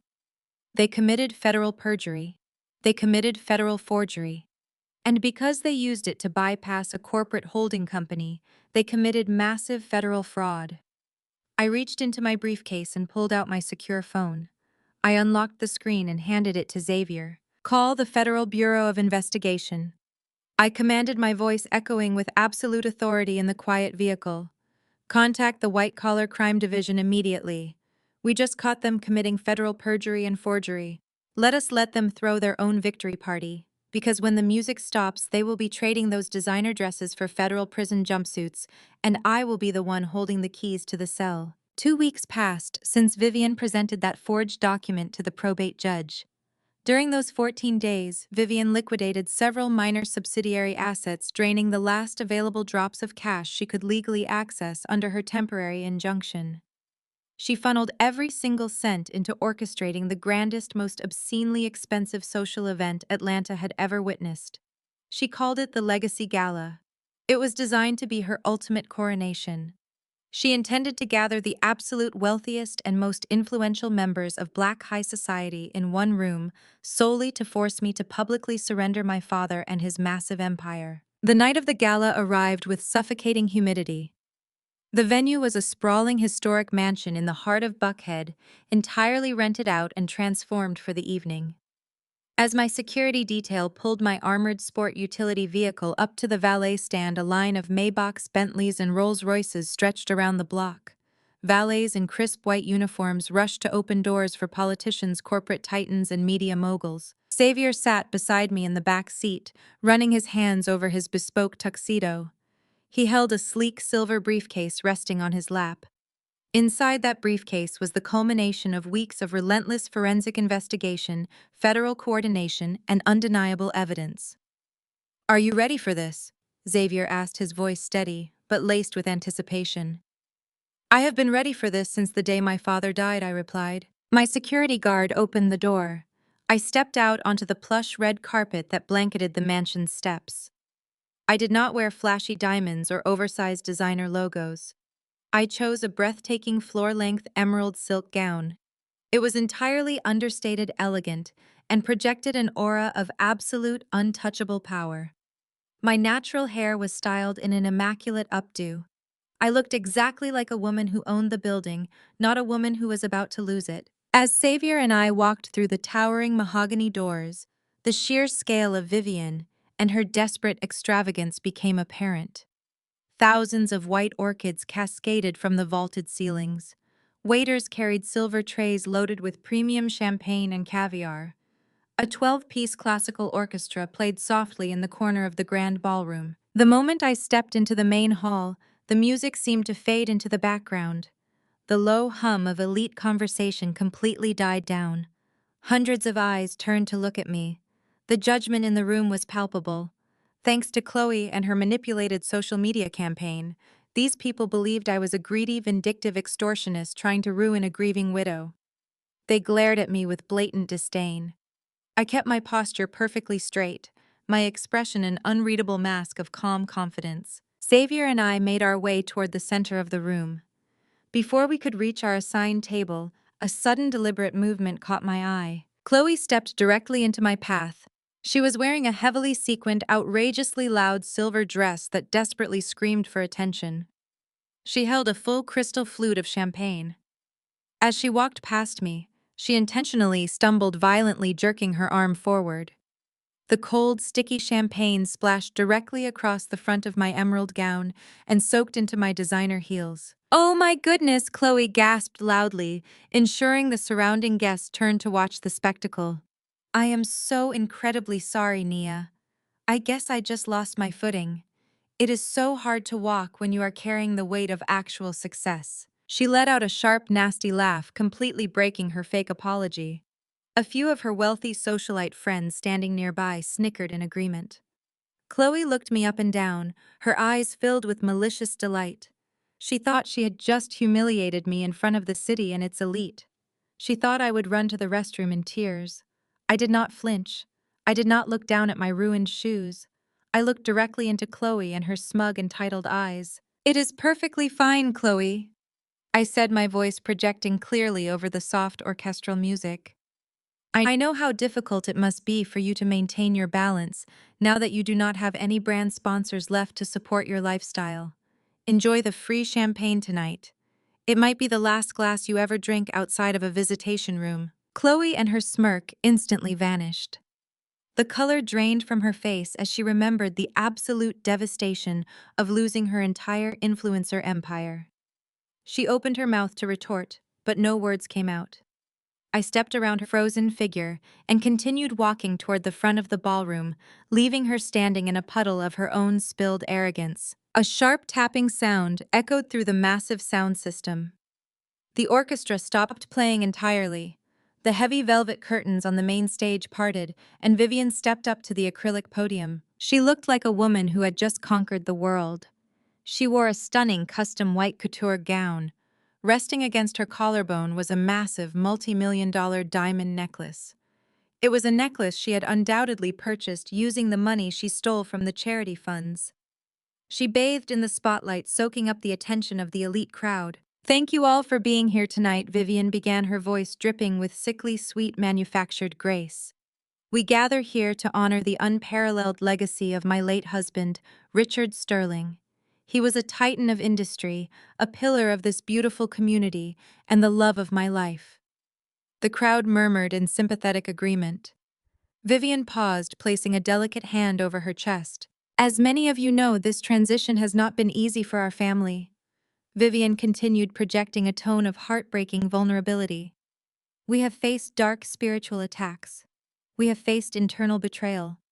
It is a terrible tragedy when greed blinds a child to the love of their family. My stepdaughter Nia lost her way. She tried to use confusing legal loopholes to steal this empire and force my daughter and me onto the streets." The guests shook their heads in collective disgust, casting angry glances in my direction. "But truth always prevails," Vivian declared, her voice rising in theatrical triumph. "We recently discovered Richard and his final handwritten wishes. He wanted his empire safe in my hands. He wanted his legacy protected from greed. And tonight we are putting an end to the conflict. Because true grace means showing mercy to those who wrong us." She looked directly at me, her eyes flashing with pure, venomous victory. "Nia, please come up to this stage," Vivian commanded, gesturing with a welcoming, patronizing sweep of her hand. "Come up here and sign the final handover documents. Surrender the holding company. Let us show this city that we can forgive your massive mistakes. Let us heal this family tonight." The entire ballroom held its breath. The silence was absolute. Everyone watched, fully expecting a humiliating, crushing defeat. They expected me to walk up the stairs, bow my head in shame, and sign away my birthright under the harsh glare of the spotlight. Xavier looked at me, a tight, confident smile playing on his lips. "It is time," he whispered. I nodded. I began my ascent. I walked slowly up the carpeted stairs to the main stage. The click of my heels echoed through the silent room. I kept my head held high, my posture projecting an undeniable, terrifying authority. I stepped up to the acrylic podium, standing shoulder to shoulder with the woman who had tormented me for 2 decades. Vivian slid a thick leather-bound folder across the podium. Inside rested the legal surrender documents. She picked up a heavy gold pen and held it out to me. Her smile was blinding for the audience, but as I reached for the pen, she leaned in close. "I told you I would destroy you," Vivian whispered harshly, so only I could hear. "Sign the papers, little girl.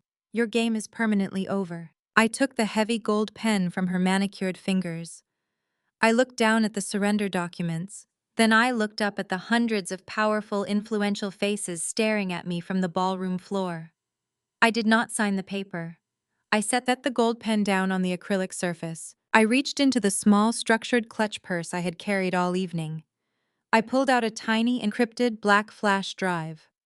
Before Vivian could even register what I was doing, I bypassed the podium and his presentation tablet and plugged the flash drive directly into the master audio-visual control port built into the stand.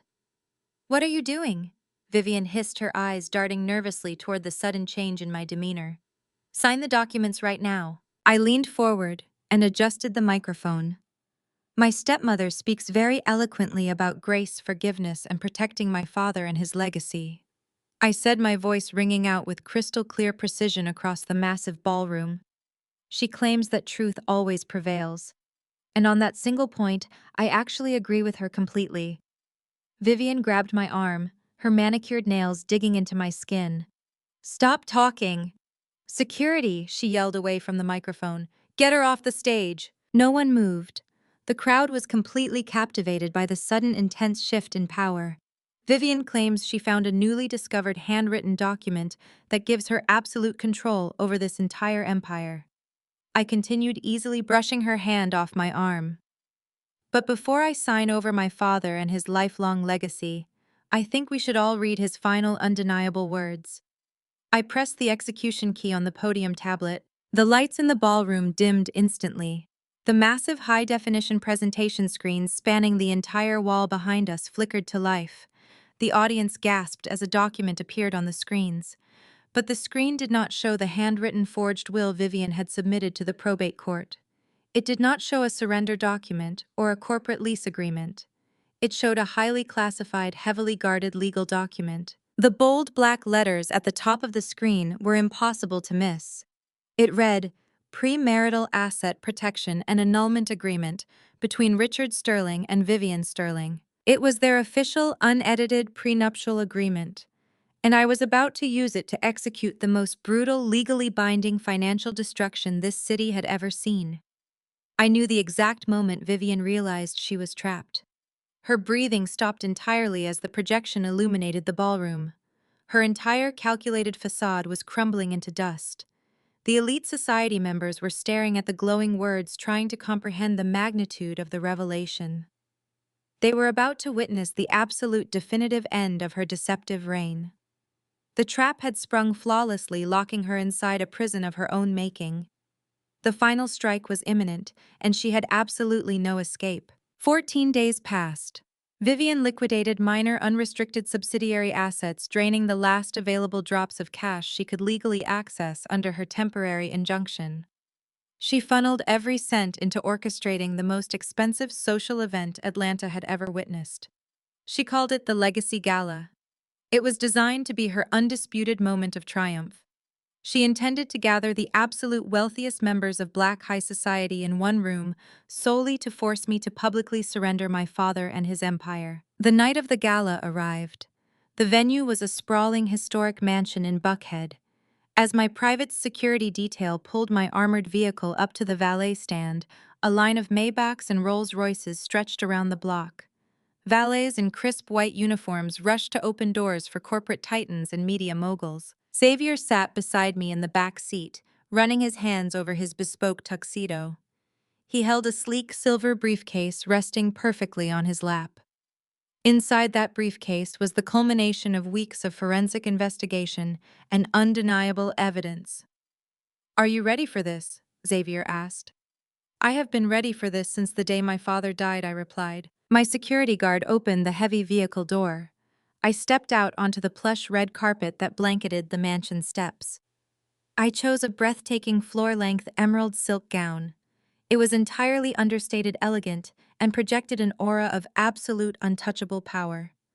I looked exactly like a woman who owned the building, not a woman who was about to lose it. As Xavier and I walked through the towering mahogany doors, the sheer scale of Vivian and her desperate extravagance became apparent. Thousands of rare white orchids cascaded from the vaulted ceilings. Waiters carried silver trays loaded with premium champagne.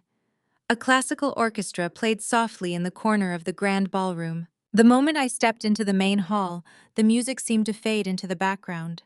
The low hum of elite conversation completely died down. Hundreds of eyes turned to look at me. The judgment in the room was palpable and heavy. Thanks to Chloe and her manipulated social media campaign, these people believed I was a greedy extortionist trying to ruin a grieving widow. They glared at me with blatant disdain. I kept my posture straight, my expression unreadable. Xavier and I made our way toward the center of the room. A sudden, deliberate movement caught my eye. Chloe stepped directly into my path. She wore a heavily sequined, outrageously loud silver dress that desperately screamed for attention. She held a full crystal flute of champagne. As she walked past me, she intentionally stumbled violently, jerking her arm forward. The cold, sticky champagne splashed directly across the front of my emerald gown. "Oh my goodness!" Chloe gasped loudly, ensuring the surrounding guests turned to watch the spectacle. "I am so incredibly sorry, Nia. I guess I just lost my footing. It is so hard to walk when you are carrying the weight of actual success." She let out a sharp, nasty laugh, completely breaking her fake apology. A few of her wealthy socialite friends standing nearby snickered in agreement. Chloe looked me up and down, her eyes filled with malicious delight.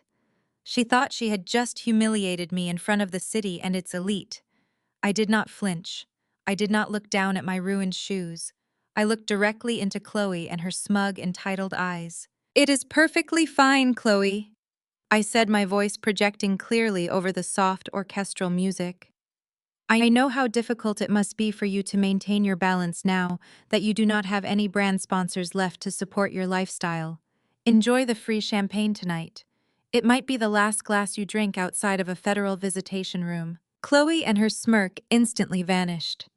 The color drained from her face as she remembered the absolute devastation of losing her entire influencer empire. She opened her mouth to retort, but no words came out. I stepped around her frozen figure and continued walking toward the front of the ballroom, leaving her standing in her own spilled arrogance. A sharp tapping sound echoed through the massive sound system. The orchestra stopped playing entirely. The heavy velvet curtains on the main stage parted and Vivian stepped up to the acrylic podium. She looked like a woman who had just conquered the world. She wore a stunning custom white couture gown. Resting against her collarbone was a massive multi-million-dollar diamond necklace. It was a necklace she had undoubtedly purchased using the money she stole from the charity funds. She bathed in the spotlight, soaking up the attention. "Thank you all for being here tonight," Vivian began, her voice dripping with sickly sweet manufactured grace. "We gather here to honor the unparalleled legacy of my late husband, Richard Sterling. He was a titan of industry, a pillar of this beautiful community, and the love of my life." The crowd murmured in sympathetic agreement. Vivian paused, placing a delicate hand over her chest. "As many of you know, this transition has not been easy for our family." Vivian continued, projecting a tone of heartbreaking vulnerability. "We have faced dark spiritual attacks. We have faced internal betrayal. It is a terrible tragedy when greed blinds a child to the love of their family. My stepdaughter Nia lost her way. She tried to use confusing legal loopholes to steal this empire and force us onto the streets." The guests shook their heads in collective disgust, casting angry glances in my direction. "But truth always prevails," Vivian declared, her voice rising in theatrical triumph. "We recently discovered Richard and his final handwritten wishes. He wanted his empire safe in my hands. He wanted his legacy protected from greed. And tonight we are putting an end to the conflict. Because true grace means showing mercy." She looked directly at me, her eyes flashing with pure, venomous victory. "Nia, please come up to the stage," Vivian commanded, gesturing with a welcoming, patronizing sweep of her hand. "Come up here and sign the final handover documents. Surrender the holding company. Let us show this city that we can forgive your massive mistakes." The entire ballroom held its breath. The silence was absolute. Everyone watched fully, expecting a humiliating, crushing defeat. They expected me to walk up the stairs, bow my head in shame, and sign away my birthright. Xavier looked at me, a tight, confident smile playing on his lips. "It is time," he whispered. I nodded. I began my ascent. I walked slowly up the carpeted stairs to the main stage. The click of my heels echoed through the silent room. I kept my head held high, my posture projecting an undeniable, terrifying authority. I stepped up to the acrylic podium. Vivian slid a thick, leather-bound folder across the podium. Inside rested the legal surrender documents. She picked up a heavy gold pen and held it out to me. Her smile was blinding for the audience, but as I reached for the pen, she leaned in close. "I told you I would destroy you," Vivian whispered harshly, so only I could hear. "Sign the papers, little girl. Your game is permanently over." I took the heavy gold pen from her manicured fingers. I looked down at the surrender documents. Then I looked up at the hundreds of powerful, influential faces staring at me. I did not sign the paper. I set the gold pen down on the acrylic surface. I reached into the small, structured clutch purse I had carried all evening. I pulled out a tiny, encrypted black flash drive. Before Vivian could even register what I was doing, I bypassed the podium and plugged the flash drive directly into the master audio-visual control port. "What are you doing?" Vivian hissed, her eyes darting nervously toward the sudden change in my demeanor. "Sign the documents right now." I leaned forward and adjusted the microphone. "My stepmother speaks very eloquently about grace, forgiveness, and protecting my father and his legacy," I said, my voice ringing out with crystal-clear precision across the massive ballroom. "She claims that truth always prevails. And on that single point, I actually agree with her completely." Vivian grabbed my arm, her manicured nails digging into my skin. "Stop talking! Security!" she yelled away from the microphone. "Get her off the stage!" No one moved. The crowd was completely captivated by the sudden, intense shift in power. Vivian claims she found a newly discovered handwritten document that gives her absolute control over this entire empire. I continued, easily brushing her hand off my arm. "But before I sign over my father and his lifelong legacy, I think we should all read his final, undeniable words." I pressed the execution key on the podium tablet. The lights in the ballroom dimmed instantly. The massive high-definition presentation screens spanning the entire wall behind us flickered to life. The audience gasped as a document appeared on the screens.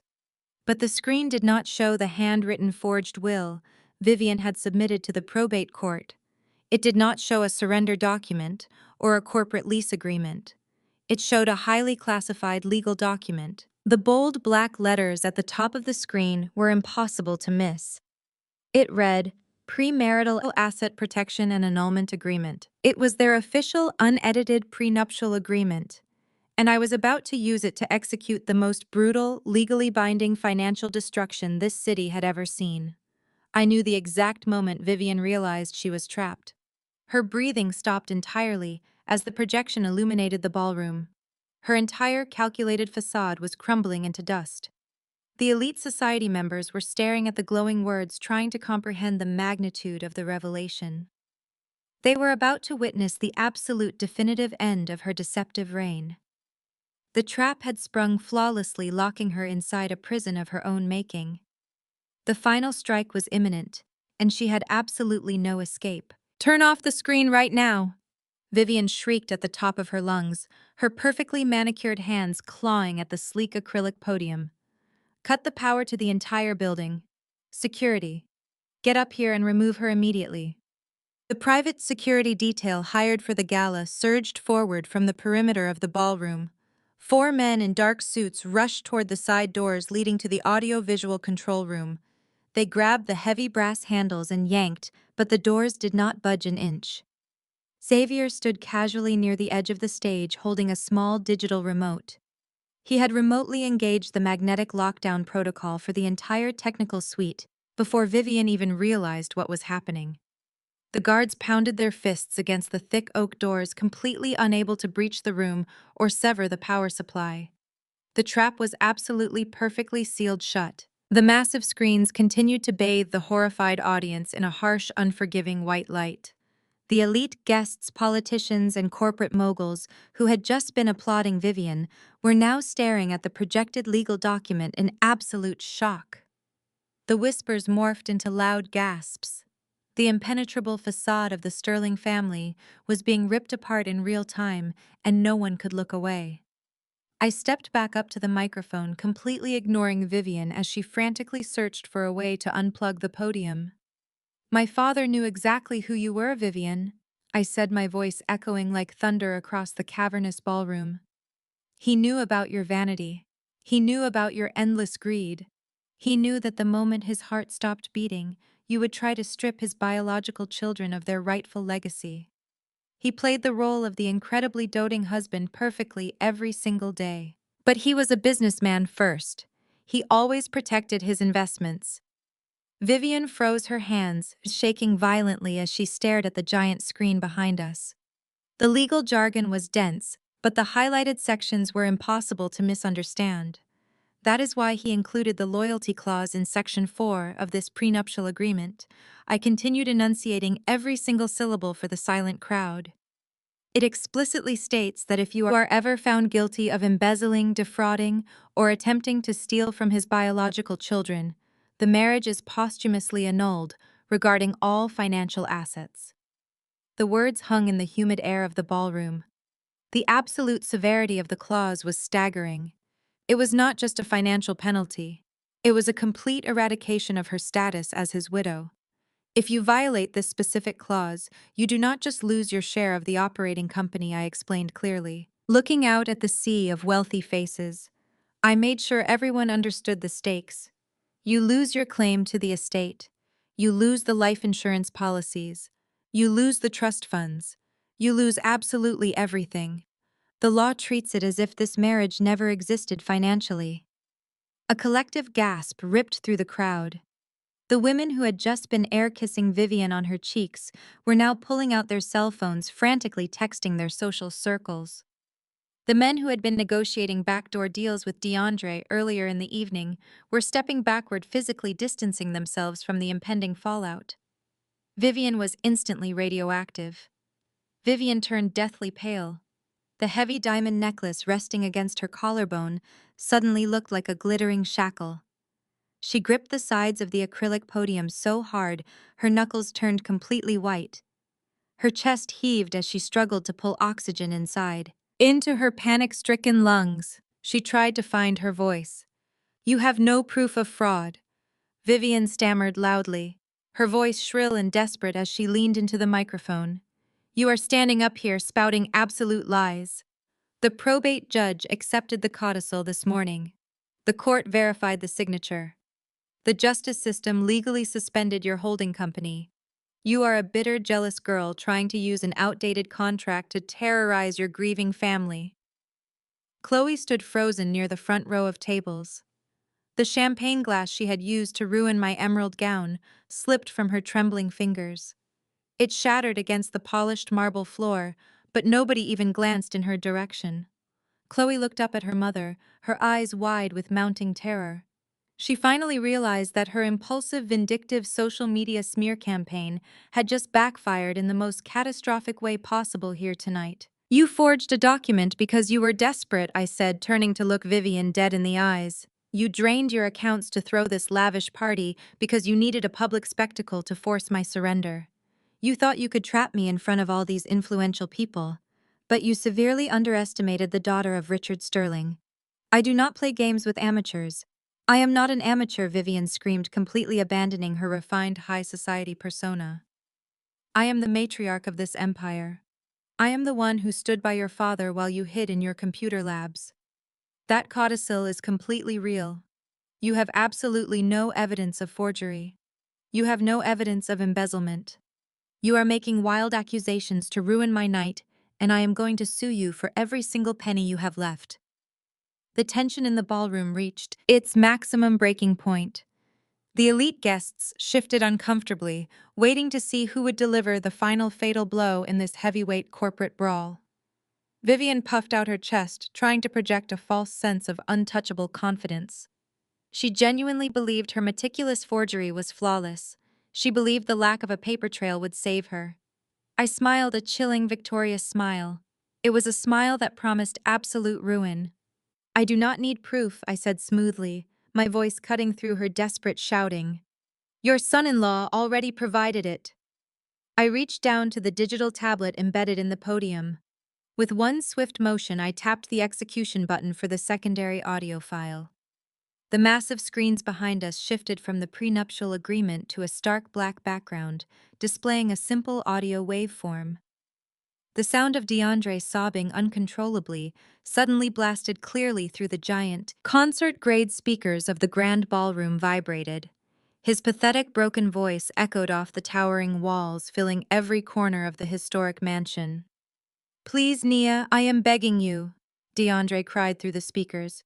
Do not take this to the authorities. I will give you anything you want. I will unfreeze your holding company accounts right now. I will transfer the $5 million directly into your personal account. Just please do not send me to prison. I would not survive in there. The crowd erupted. Women clutched their pearls in genuine horror. Men shook their heads in utter disbelief. The golden boy of Atlanta hedge fund scene was crying like a terrified child. The audio continued to play. My own voice sounded through the speakers, calm and cold. You authorized a $5 million wire transfer from the Sterling Enterprises Employee Pension Fund. You stole the very last retirement savings of hard-working men and women were gone. You bounced that money through 3 international proxy banks and buried it in a Cayman Islands shell company. DeAndre whimpered on the recording. Vivian made me do it. She told me to drain the pension fund before you could audit the accounts. She said we needed the cash to pay the black market forger. She is the one who hired the guy to recreate your father and his handwriting on that old stationery. I just moved the money. It was all her idea, Nia. Vivian orchestrated the entire fraud. She wanted to steal your company and leave you with nothing. Please, I just want immunity. I will testify against her. I will tell the federal agents everything. Just keep me out of jail. I hit the button again, cutting the audio feed. The silence that slammed into the grand ballroom hit hard. It was suffocating. The undeniable confession hung heavily in the humid air, wrapping around Vivian and her throat like a tightening noose. Her own son-in-law had completely sold her out. In his desperate attempt to save himself from 20 years in a federal penitentiary, DeAndre had handed me the exact verbal confession I needed to trigger the prenuptial annulment clause. He had admitted to the embezzlement. He had admitted to the forgery. He had admitted to the entire criminal conspiracy. Vivian stood completely paralyzed at the podium. Her eyes darted wildly around the room, searching for a friendly face, searching for a single ally. But the elite society she had worshipped her entire life was now staring at her with undisguised revulsion. She was no longer the glamorous widow of Richard Sterling. She was a common thief, a fraudster, and a criminal mastermind exposed completely here tonight. She was no longer the glamorous widow of Richard Sterling. She was a common thief, a fraudster, and a criminal mastermind exposed completely here tonight. The heavy mahogany doors of the grand ballroom burst open with a deafening crash. A tactical squad of federal agents swarmed into the opulent space. The pristine white uniforms of the catering staff were instantly swallowed by the dark, authoritative windbreakers of the Federal Bureau of Investigation. The music had long stopped, but the room was now filled with the sharp, commanding voices of federal law enforcement locking down the perimeter. Nobody move, the lead agent shouted, his voice echoing off the vaulted ceilings. We are securing this facility under federal mandate. The elite guests of Atlanta. High society scrambled backward, completely terrified of being caught in the crossfire of this massive financial raid. Women in couture gowns practically tripped over each other to clear a path. Men who had spent their entire lives cultivating untouchable power now pressed themselves flat against the marble walls. They were witnessing the brutal, unvarnished destruction of an empire, and they desperately wanted to avoid the splash zone. DeAndre did not freeze. The moment he saw the federal agents, sheer panic overrode whatever minuscule amount of common sense he possessed. He shoved a terrified waiter out of his way, sending a silver tray of champagne glasses shattering onto the floor. He bolted toward the kitchen service exit, his flashy suit twisting awkwardly as he scrambled for freedom. He did not make it 5 feet. 2 federal agents tackled him simultaneously. DeAndre hit the polished marble floor hard. The sickening thud of his impact echoed through the silent ballroom. His diamond-encrusted watch scraped against the stone as the agent swiftly pinned his arms behind his back. The loud metallic click of handcuffs snapping shut signaled the absolute end of his pathetic facade. "You have the right to remain silent," the agent recited, pulling a weeping, struggling DeAndre to his feet. "You are under arrest for federal wire fraud, international money laundering, and criminal conspiracy. Anything you say can and will be used against you in a court of law." Chloe stood frozen near the front tables. The reality of her total devastation finally shattered her delusional influencer mindset. She let out a guttural, horrifying scream. "DeAndre." She wailed, launching herself toward the agents who were currently hauling her husband away. "What did you do? You said you fixed everything. You said we were safe." A female agent intercepted Chloe, grabbing her by the arm and spinning her around. "Chloe Sterling, you are also under arrest for conspiracy to commit fraud, federal perjury, and forgery. Put your hands behind your back immediately." Chloe thrashed wildly, her heavy silver dress catching the harsh light of the massive presentation screens. "I did not do anything." She sobbed hysterically, her expensive makeup running down her face in thick black streaks. "I am an influencer.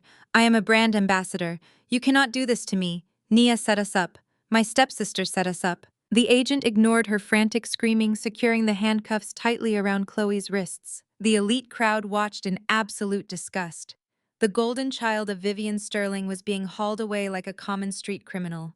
Several prominent socialites held up their phones, recording every single second of Chloe's humiliating downfall. The video would be trending across every social media platform before midnight. Chloe had lived her entire life for the cameras, and now the cameras were documenting her complete destruction. On the main stage, Vivian was hyperventilating. Her chest heaved violently under her custom white couture gown. She backed away from the acrylic podium, her hands shaking so badly she could barely keep them at her sides. She looked like a trapped animal. The calculated, poised matriarch of Buckhead society was completely gone. The lead federal agent walked deliberately up the carpeted stairs to the stage. He did not look at me. He kept his eyes locked squarely on Vivian. "Vivian Sterling, the agent," said, his tone devoid of any sympathy. "We have a federal warrant for your arrest regarding massive financial fraud, embezzlement, and the forgery of federal probate documents." Vivian shook her head furiously. "No!" She gasped, taking another step back until she bumped into the massive presentation screen displaying the prenuptial agreement. "This is a massive misunderstanding. My stepdaughter orchestrated this entire charade. She is trying to steal my late husband and his fortune. I am a respected philanthropist. I am the chairwoman of the Crown Society. You cannot arrest me." The agent pulled a folded document from his jacket pocket. "We have fully authenticated wire transfer logs, financial audits, and a recorded confession from your co-conspirator. We also have authorization to immediately seize all assets purchased with illicit funds." The agent stepped closer to Vivian. He reached out and pointed directly at her chest. "That necklace is listed as property purchased with embezzled charity funds. We are seizing it as federal evidence of money laundering. Take it off right now."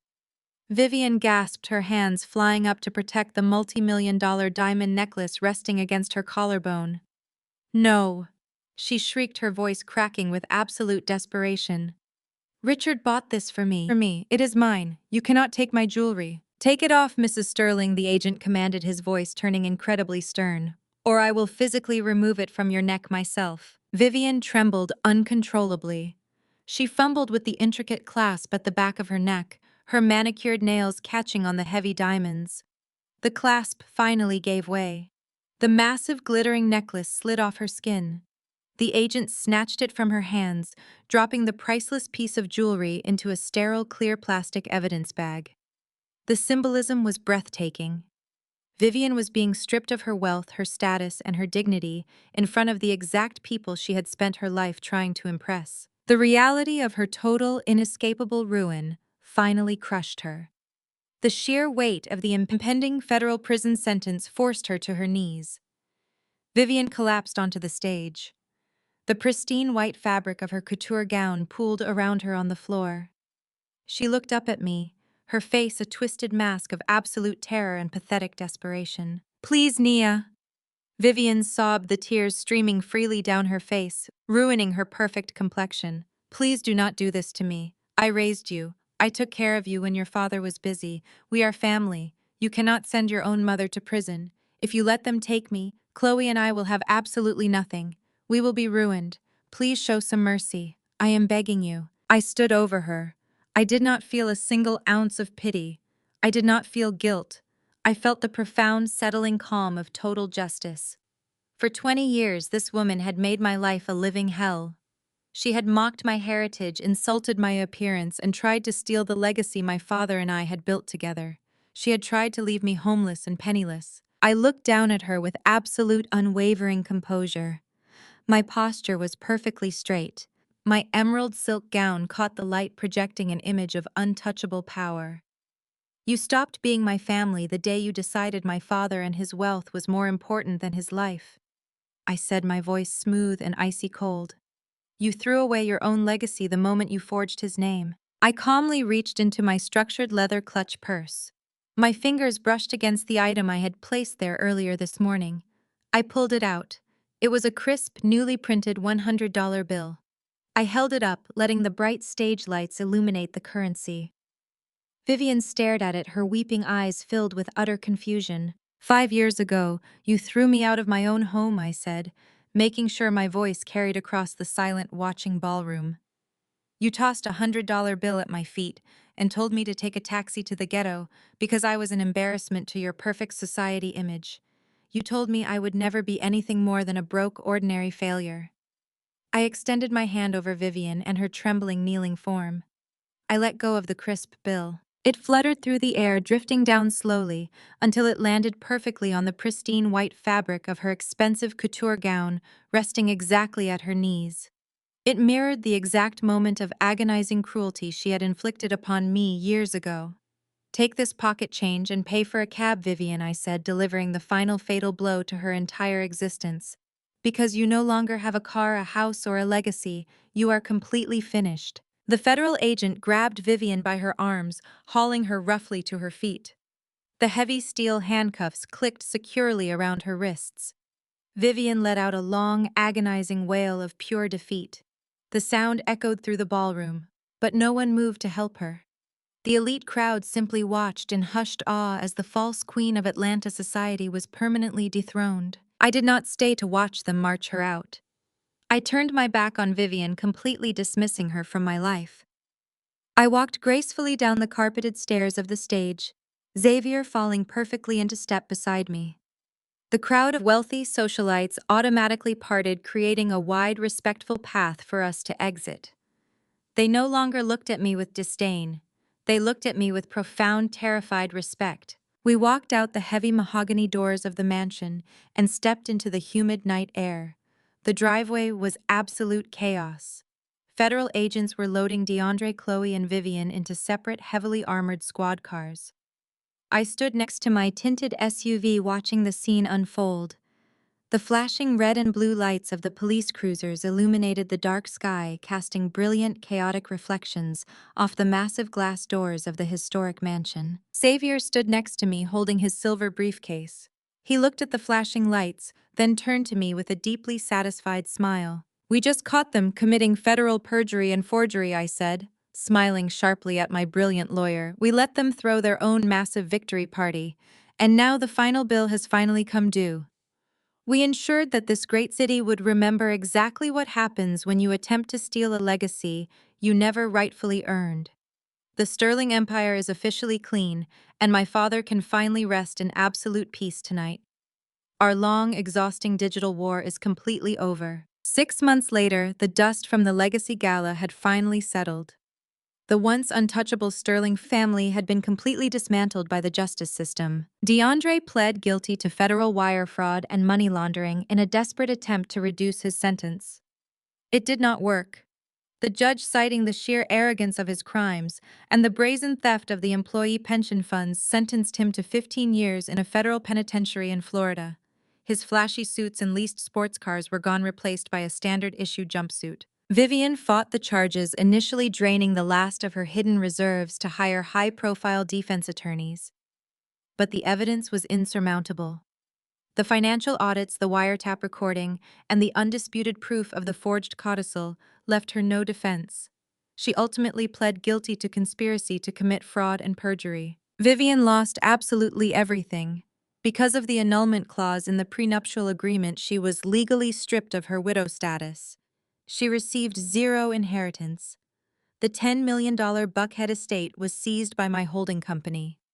Vivian was sentenced to 8 years in a minimum security federal facility. The former queen of Atlanta high society was now a disgraced convicted felon. Chloe managed to avoid prison time by turning state's evidence against her husband and mother. She claimed she was completely ignorant of the financial mechanics of their crimes. But the court of public opinion was far less forgiving than the federal prosecutor. Chloe's influencer empire was permanently deleted. Her brand sponsors sued her for breach of contract, wiping out her remaining savings. She was forced to move into a cramped, rundown apartment complex on the outskirts of the city to pay her legal fees and basic rent. Chloe, the girl who once sneered at my discount rack suits, was now working a minimum wage retail job at a local mall. She spent her days folding clothes for the very people she used to mock online. As for me, I stood in the pristine, newly renovated boardroom of Sterling Enterprises. The massive oak table gleamed under the modern recessed lighting. The walls were no longer adorned with Vivian's self-serving portraits. They featured the architectural blueprints of our latest commercial developments. I had successfully integrated Sterling Holdings with the operating company, streamlining our corporate structure and solidifying my position as the sole chief executive officer. We had repaid the stolen pension funds in full with interest, earning the fierce loyalty of our 300 employees. I walked over to the floor-to-ceiling windows, looking out over the sprawling Atlanta skyline. The city buzzed with energy, completely unaware of the massive corporate war that had been waged and won behind closed doors. My office door clicked open. Xavier stepped into the room holding a thick leather-bound folder. He looked sharp in his navy suit, an easy, confident smile on his face. "We just received the final signatures from the university," Xavier announced, placing the folder on this boardroom table. "The endowment is fully funded and officially active." I turned away from the window, a genuine smile spreading across my face. It was the most important project I had undertaken since taking over the company. I was not just maintaining my father's wealth. I was determined to use it to elevate the community Vivian had so desperately tried to exploit. Later that afternoon, I stood in the grand auditorium of a prominent historically Black college and university. The room was filled with brilliant, ambitious young Black women. I stood on the stage, shaking hands with the university president. "It is my profound honor," I said, addressing the audience, "to officially launch the Richard Sterling Endowment. This program will provide full-ride scholarships covering tuition, housing, and technology stipends exclusively for young women entering the fields of finance, cybersecurity, and forensic accounting." The auditorium erupted in thunderous applause. I looked out at the faces of these young women. They were smart, capable, and ready to take on the world. I was going to ensure they had the financial backing and the corporate mentorship they needed to succeed. I was going to teach them how to track hidden assets, unravel corporate fraud, and find the truth buried in digital networks. I was going to train an entire generation of women to be absolute financial executioners. As the ceremony concluded, I walked back out to my waiting SUV. The afternoon sun was warm and bright. I felt a profound sense of closure. I returned to my corner office at Sterling Enterprises. I sat down at my glass desk, looking at the framed photograph of my father I had finally placed on the credenza. I had cleared his name. I had protected his legacy. And I had permanently removed the parasites who tried to destroy his life's work. Xavier knocked lightly on the open door frame. He stepped inside, holding a new stack of financial projections. "Ready for the board meeting?" Madam CEO Xavier asked, a respectful professional gleam in his eye. I looked out over the Atlanta skyline one last time. I had faced the ultimate betrayal and emerged completely victorious. I was empowered, untouchable, and entirely free. I picked up my pen and smiled. Let us get to work.